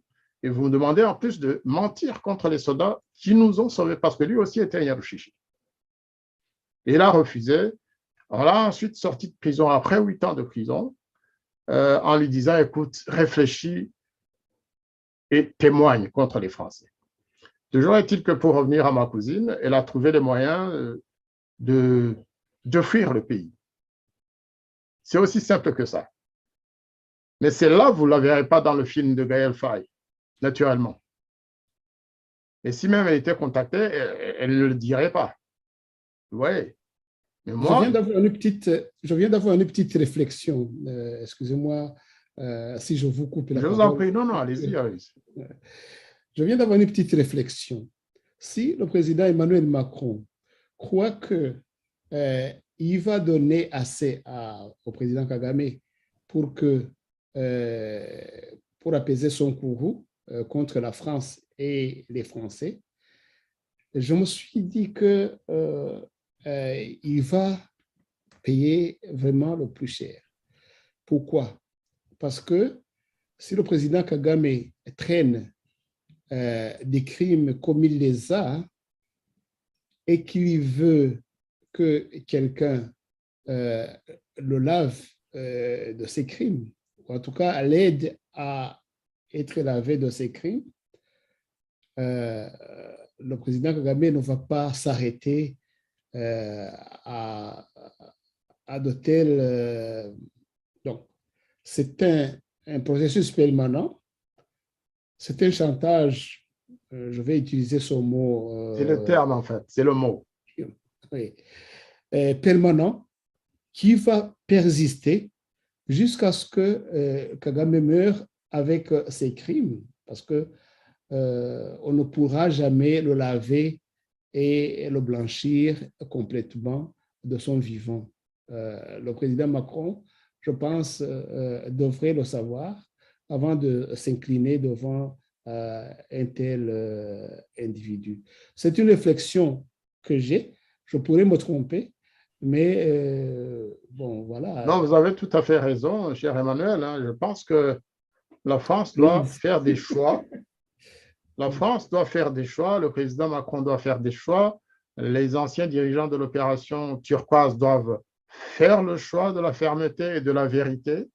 S'il y a des soldats qui ont violé nos sœurs, nos mamans, nos cousines, qu'on nous le dise et que la France assume. Mais moi, personnellement, je demande aussi que la France écoute ceux qui connaissent la vérité. La vérité n'est pas entre les mains de l'association Ibuka. Ibuka, c'est une association de militants. Je le dis, je suis prêt à répondre. Je connais les uns et les autres dans Ibuka. Ce n'est pas cela qu'il faut. On doit les écouter, bien sûr, parce que certains sont sincères. Certains sont des rescapés qui ont perdu toute leur famille. Mais il faut qu'on écoute aussi les autres, ceux qui connaissent l'histoire de ce pays, ceux qui ont vu le massacre d'autres Rwandais, et surtout ceux qui ont vu comment Turquoise a sauvé les populations Tutsis. J'en connais à Paris, des femmes qui ont été sauvées, toute leur famille a été sauvée par des opérations hardies de militaires français venus de Tchangougou, qui sont allés à Mouézi, qui ont enlevé toutes les familles vers le camp de Nyarushishi, ou qui les ont... Après, même, vous savez, par exemple, Monseigneur Gahamani. Pourquoi Kagame ne détestait tant Monseigneur Gahamani? Parce que tout simplement, il avait été sauvé par Turquoise. C'est ça l'accusation principale. Moi, Monseigneur Gahamani me l'a dit. Au lendemain d'une histoire burlesque, je vais vous raconter ça un autre jour. Il est venu me voir à Kigali, il m'a dit, tu as vu comment le président, plutôt le vice-président, m'a regardé? Tu as vu le geste qu'il a fait devant moi quand il m'a rencontré devant toi? Eh bien, Turquoise. Turquoise, c'est la France, c'est l'ennemi de Kagame. Tous les salamalek actuels, les tapes dans le dos entre les deux présidents, c'est du vent. Je vous assure que Kagame ne cherche qu'une chose, c'est d'abattre la France. Et je ne suis sans être prophète. Je défie quiconque veut me dire que ça finira bien. Ça finira mal. Mais les Français, s'ils veulent, comme l'a fait l'ambassadeur en frais, s'ils veulent s'auto-accuser, libre à eux. Mais moi, je ne serai pas avec eux pour accuser la France de crimes qu'elle n'a pas commis. Ça, au moins que ce soit clair. Et surtout qu'on respecte nos compatriotes, qu'on respecte aussi les victimes Hutus des crimes commis par le FPR, génocide, crimes de guerre, crimes contre l'humanité, et que tous les Rwandais soient mis sur la même balance. La souffrance des uns égale la souffrance des autres. Et nous voulons aussi que la France participe de cette manière-là à la réconciliation entre nos communautés et nos peuples plutôt que d'envenimer la situation en prenant parti pour une seule communauté. Voilà, on peut peut-être terminer sur cette note. Donc, j'implore vraiment, implorer le président Macron pour qu'il change d'attitude, qu'il comprenne que le FPR, ce n'est pas le représentant du peuple rwandais, comme vous l'avez dit, Aloïse, à un moment donné. Kagame représente son régime, mais il ne représente pas le peuple rwandais. Il n'a pas été élu par le peuple rwandais. Il s'est proclamé élu à 98%. Tous ceux qui ont essayé de le concurrencer ou de se présenter aux élections présidentielles, ils croupissent aujourd'hui en prison où ils ont été assassinés. Ça aussi, c'est une autre vérité. Il faut que la France, puisque nous parlons de la France, puisque nous parlons de la réélection du président Macron, que celui-ci prenne conscience de ça. Je sais qu'il sait, et je sais aussi qu'il a des problèmes pour avancer dans le sens de la vérité et de la justice. Je vous remercie. Voilà, c'est moi qui vous remercie. Ambassadeur Ndagijimana Jean-Marie Vianney, on a parlé longuement à propos de cette relation presque incestueuse, ou en tout cas qui donnera certainement des malformés ou des prématurés ou des morts-nés. Mais il y a plein de choses aussi comme chantier que Emmanuel Macron devait redorer, essayer de s'appliquer pour redorer vraiment l'image de la France, parce que sans cela, même sa présidence aura été nulle, ou en tout cas côté au plus bas de l'échelle. Parce que quand le Congolais Brice Makosso avait parlé de blanchiment d'argent que les dirigeants africains amènent en France ou dans les îles, et que la relation France-pays africain, parlant du Rwanda,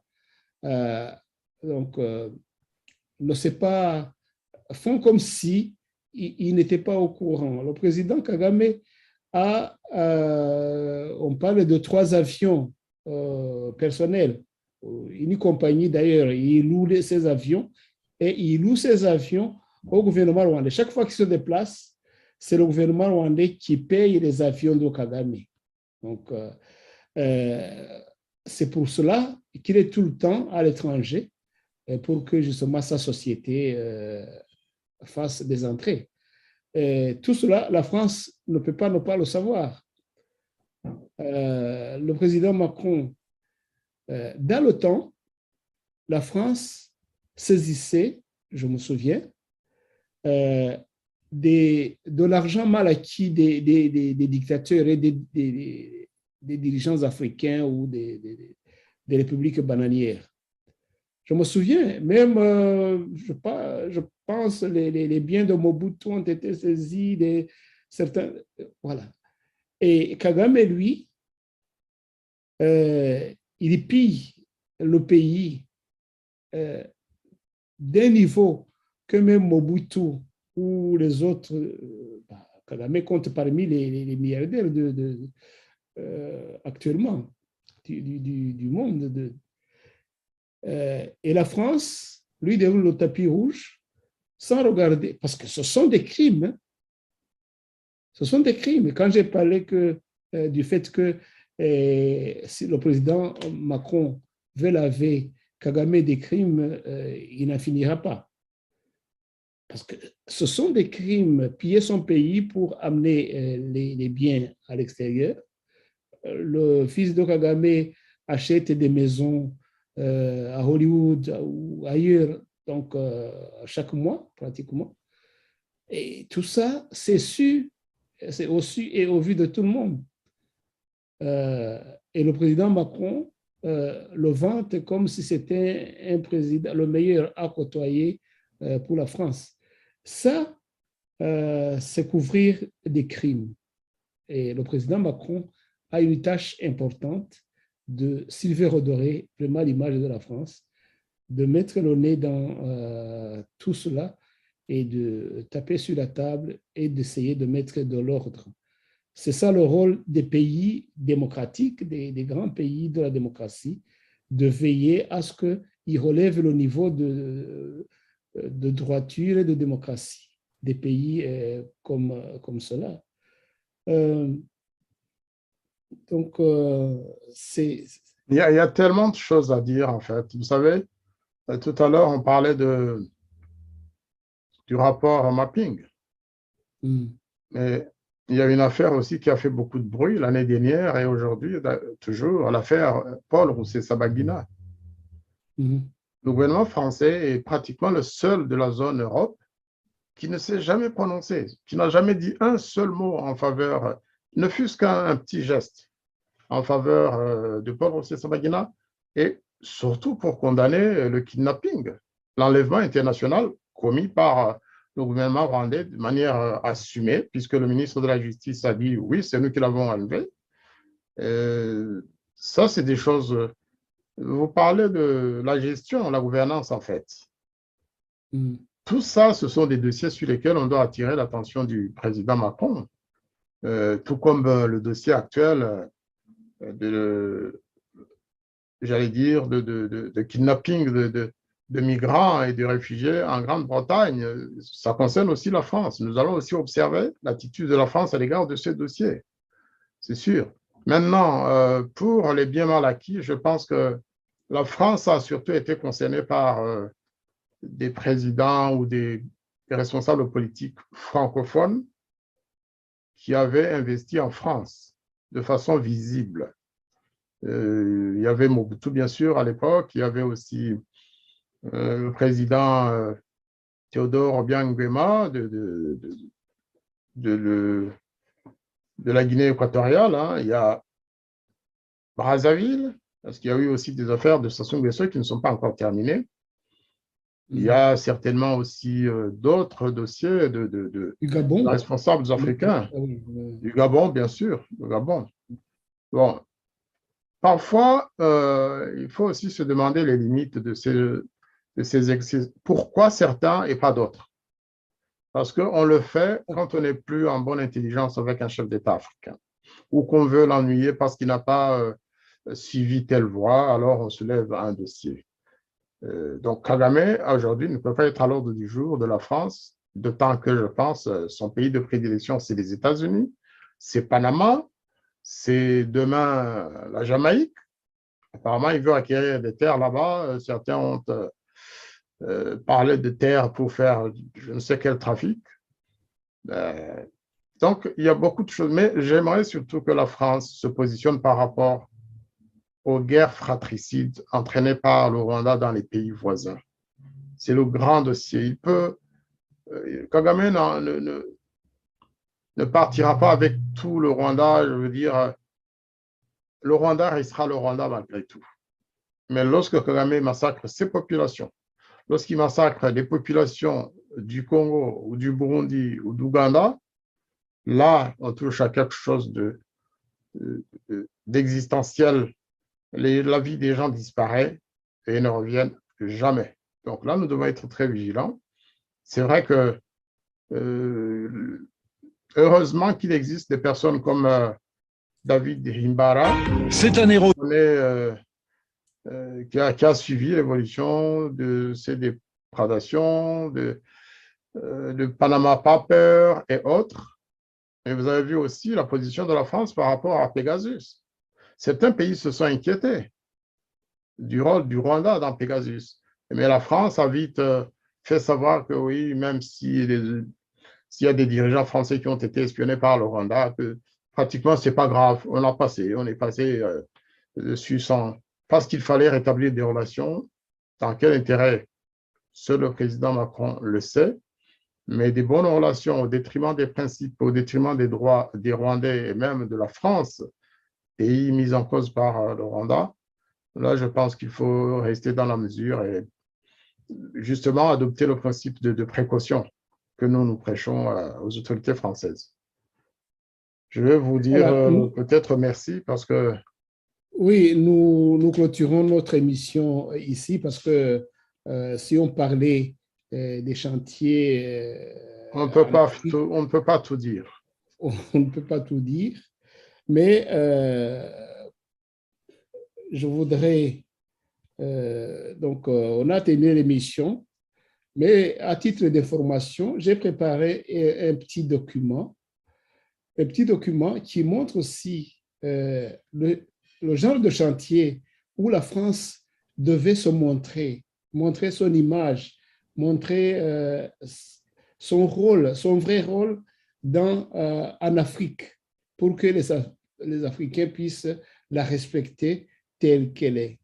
Un chantier où le Congo et donc la sous-région en fait est en ébullition et où une étincelle peut vraiment provoquer des dégâts irréversibles qui peuvent aller même au-delà de ce qu'on peut penser.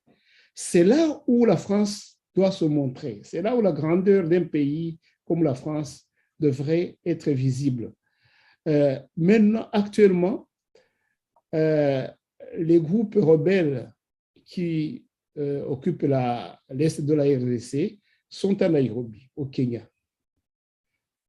C'est une occasion normalement où on devrait essayer de résoudre ce problème de façon paisible et diplomatique. Je pense que le rôle de la France devrait être bien visible dans un processus tel que celui-là. Au Rwanda, nous avons vu la France dans toute sa grandeur, dans son rôle de négociation entre le gouvernement de Habyarimana et le FPR à Arusha. La France a joué un rôle inégalable. Elle a joué un rôle, même le FPR et les autres, peut-être qui n'ont pas la France dans leur cœur, mais ils reconnaissent quand même que la France a fait tout ce qu'elle pouvait pour que ce conflit se termine vraiment de façon pacifique. Si ça ne s'est pas fait, ce n'est pas faute de la France en tout cas. Et les actes que la France a posés sont bien visibles. J'ai préparé un document, c'est un peu long, mais vous êtes libre chez vous de suivre notre radio pour regarder ce document. Et j'espère que Emmanuel Macron aussi regardera ce document où les Congolais, il y a des témoignages des Congolais qui parlent vraiment de l'origine et des faces cachées de ce conflit. Alors, si la France vraiment veut se montrer comme un pays démocratique, je pense que le chantier où Emmanuel Macron doit être, c'est celui-là. Parce que pour celui qui va suivre ce document, il ne manque que l'étincelle pour que toute la région s'embrase.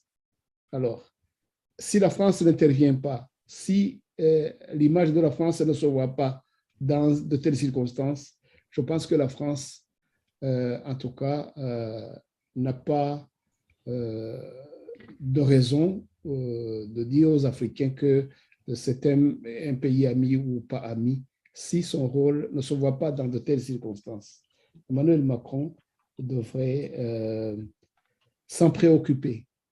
Voilà, ambassadeur Ndayishimiye Jean-Marie Vianney, je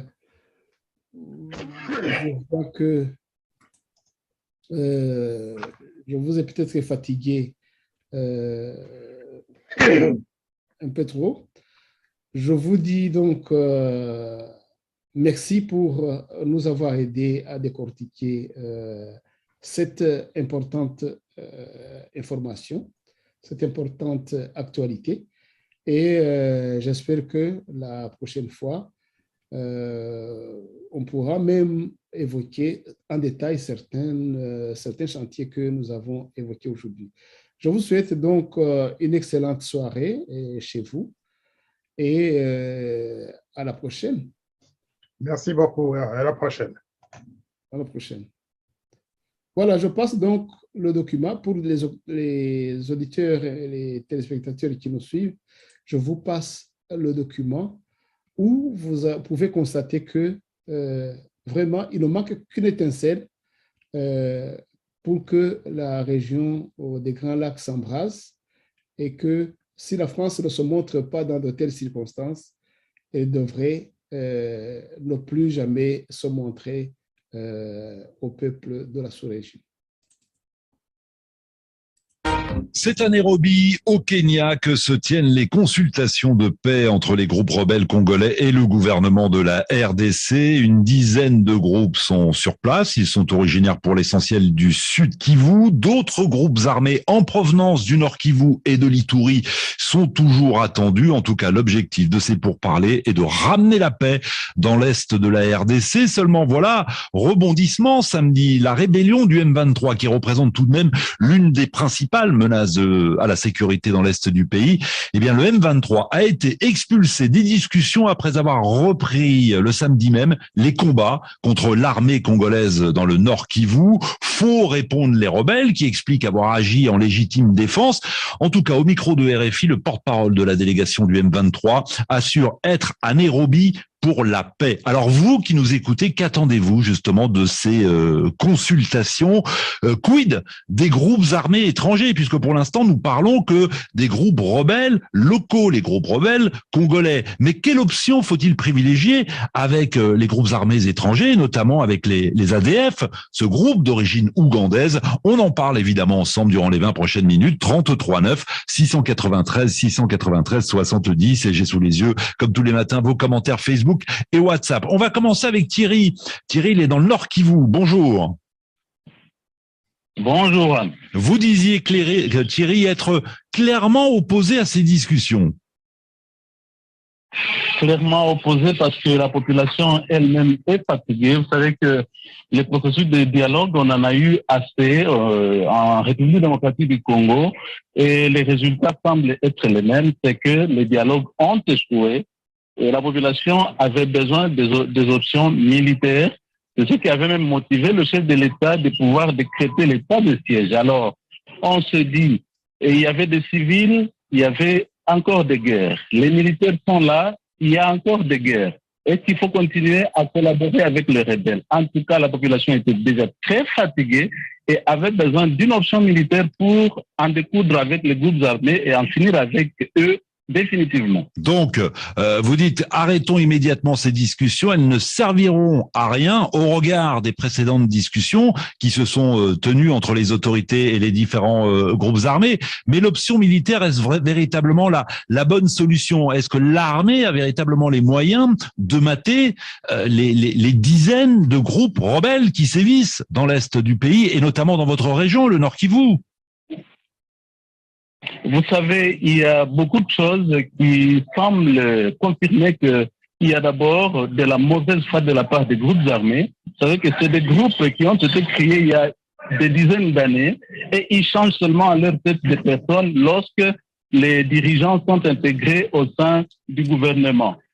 Hier, par exemple, pour le M23, c'était le RCD, c'était le CNDP, aujourd'hui le M23. Hier, c'était encore le M23, aujourd'hui ça surgit encore. Alors que certains de leurs membres ont intégré les forces armées de la République démocratique du Congo et même le gouvernement. Donc, vous voyez que la question va au-delà de ce que nous, on pense être le problème. Oui, donc, attendez Thierry, parce que c'est un peu compliqué. Attendez Thierry, excusez-moi, je vous coupe la parole. C'est un peu compliqué ce que vous dites et je pense à tous ceux qui nous suivent, qui ne sont pas forcément en RDC, pour qu'ils comprennent bien. Vous dites que jusqu'à présent, pour essayer d'obtenir la paix, les autorités actuelles et les précédentes ont privilégié l'intégration de certains chefs ou de certains miliciens au sein de l'armée. Ou au sein de l'armée, ou en accordant aux chefs certaines responsabilités. Sincèrement, vous savez, à l'époque du RCD, du CNDP, du M23 encore, on a intégré beaucoup de leurs troupes dans l'armée et même certains membres civils ou alors de l'administration, au sein de l'administration politique. Ça n'a pas marché. Et on voit que la question va au-delà de ce qui est local. La question va au-delà des frontières. Ils étaient partis en Ouganda et au Rwanda. On nous dit que ces pays sont très sécurisés. Alors, où est-ce qu'ils sont passés pour encore venir attaquer la République? C'est un peu ce que nous dit Junior, et il partage un peu votre analyse. Junior nous a écrit de Bandaka. Il nous dit, on sait très bien comment ces discussions vont se terminer. Comme d'habitude, seuls certains chefs de groupes rebelles vont se retrouver à de hautes fonctions. Et comme d'habitude, ceux qui n'auront pas été récompensés, continueront d'attaquer la RDC sous le regard impuissant du gouvernement congolais. Fin de citation. Thierry, en tout cas, merci d'avoir lancé le débat. Merci Merci de ce témoignage du Nord Kivu. Pour des raisons de sécurité, vous ne souhaitiez pas qu'on donne votre ville d'appel. On respecte évidemment cette volonté et ce souhait. Bonne journée, bon courage à vous. Bonjour Léonard. Bonjour Juan et bonjour à tous les auditeurs des RFI. À Kinshasa, donc à l'autre extrémité du pays, Thierry, lui, subit les violences de ces groupes armés au quotidien. Lui dit arrêtons de dialoguer. On a bien vu que ça n'a jamais fonctionné. Vous qui êtes à Kinshasa, vous dites le dialogue, au contraire, c'est important. Le dialogue est important parce que c'est dans notre ADN, mais ce dialogue doit partir sur deux options assez claires. Je voudrais relever un élément avant d'entrer dans les vifs de ce sujet, c'est que il y a des pays qui sont partie prenante à ce dialogue, qui devaient normalement être expulsés de la salle. C'est notamment le Rwanda. Le Rwanda, pourquoi? Parce que c'est un pays qui a montré son hypocrisie.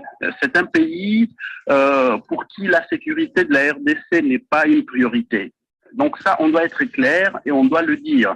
Parce que il a été prouvé plusieurs fois que des éléments de ce pays, des éléments de forces armées rwandaises ont fait incursion sur le sol congolais à plusieurs reprises.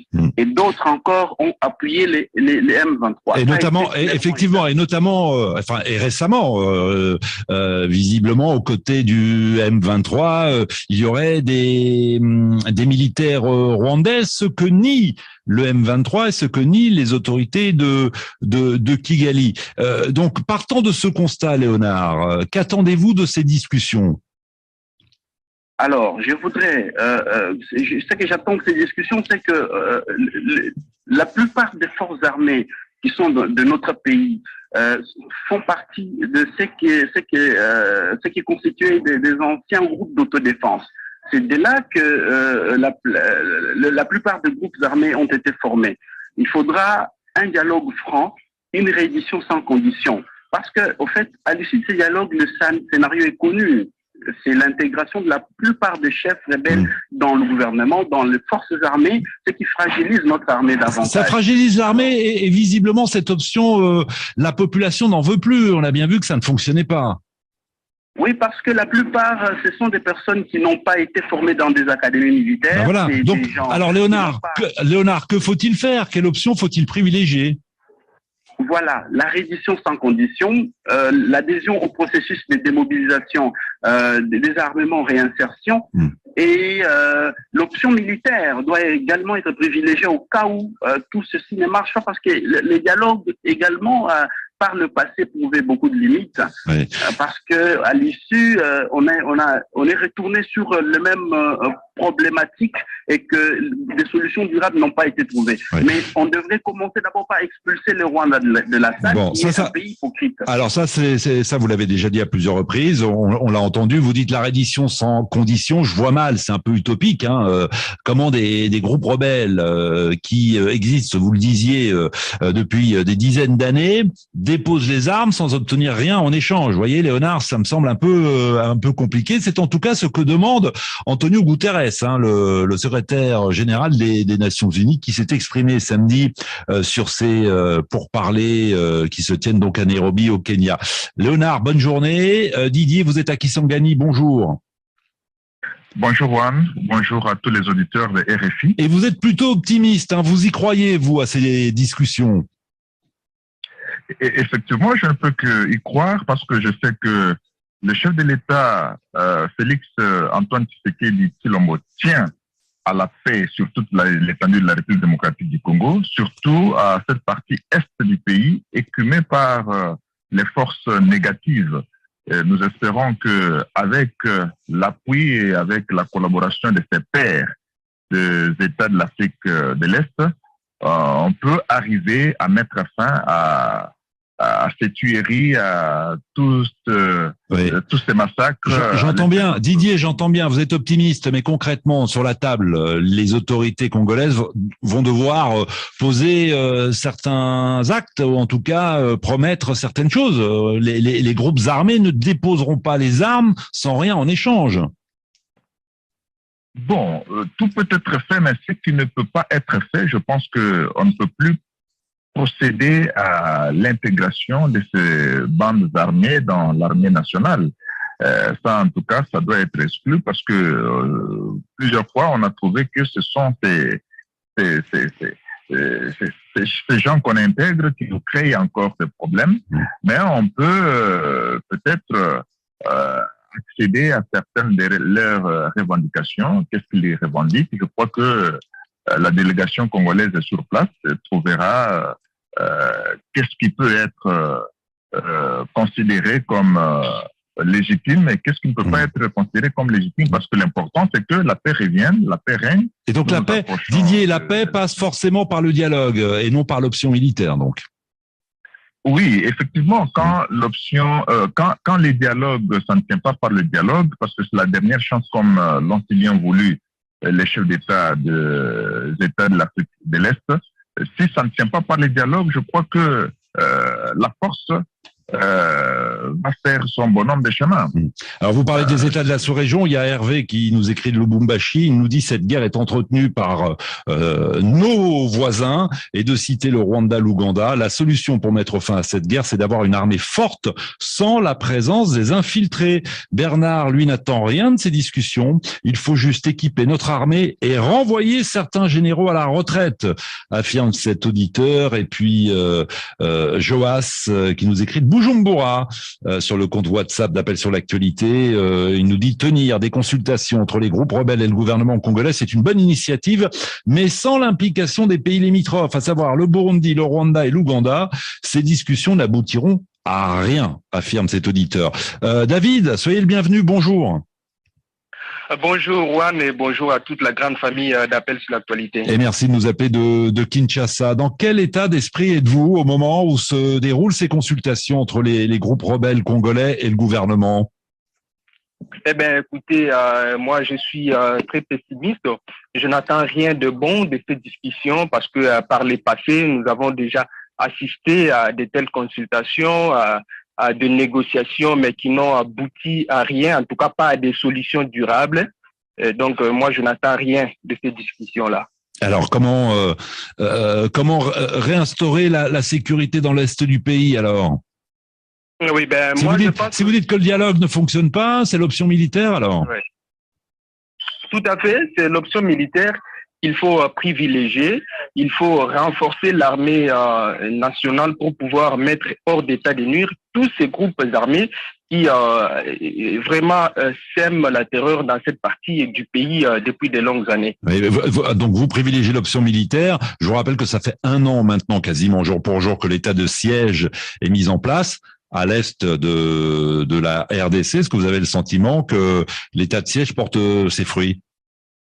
Non, l'état de siège ne fonctionne pas bien. Justement, je pense qu'il faut renforcer cet état de siège-là, c'est-à-dire équiper l'armée comme il se doit. D'ailleurs, aujourd'hui, je n'arrive toujours pas à comprendre que l'armée congolaise soit toujours sous embargo, ne lui permet pas de se procurer des armes.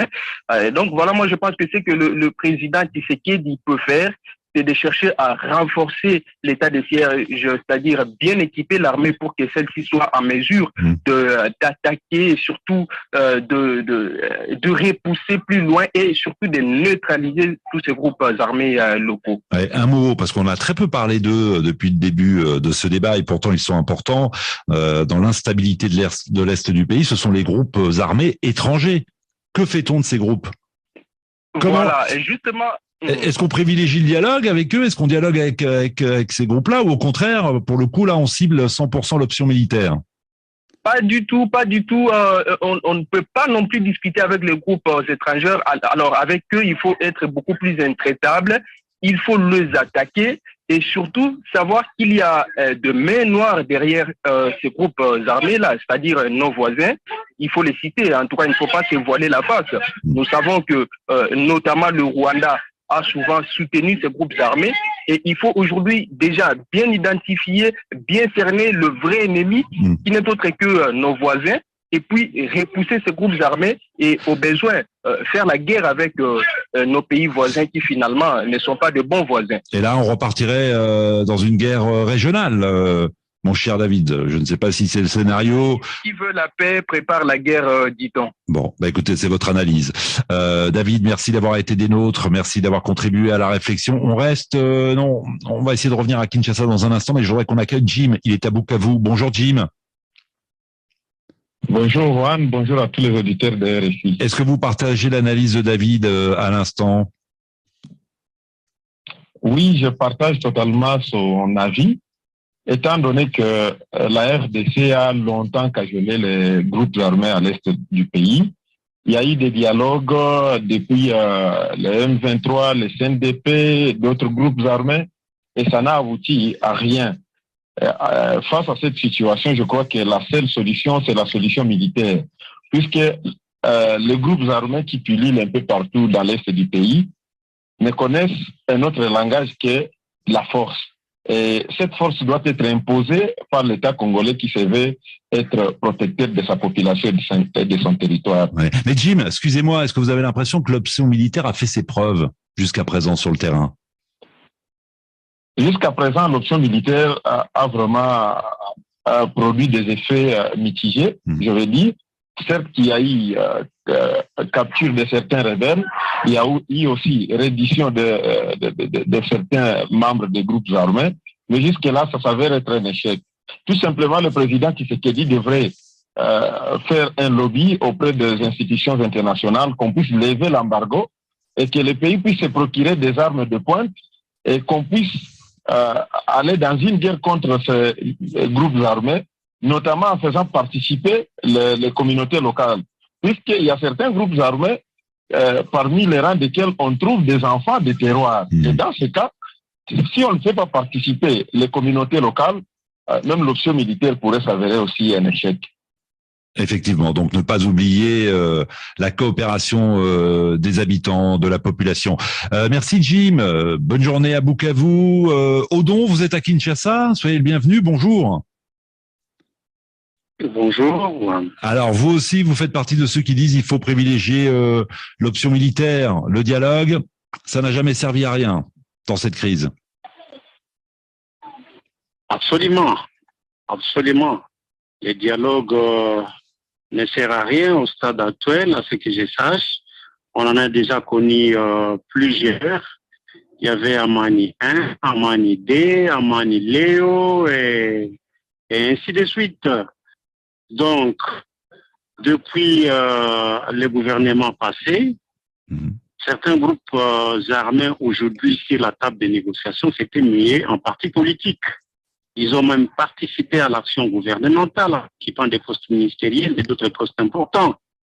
Mais alors, comment se fait-il que d'emblée, ils se retrouvent aujourd'hui encore groupes armés et ils négocient?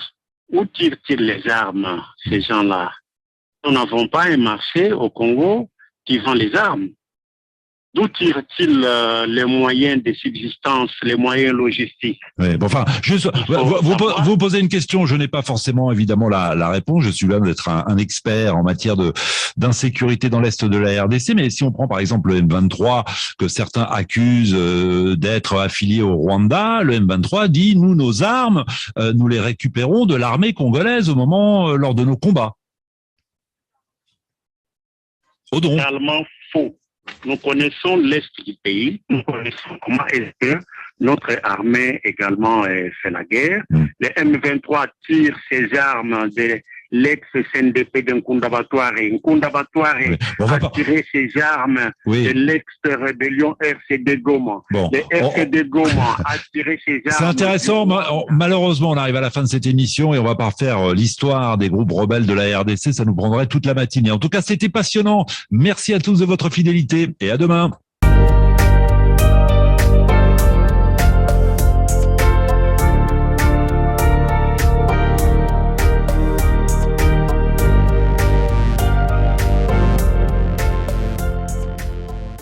Les habitants de mon pays ont désespérément besoin de la paix.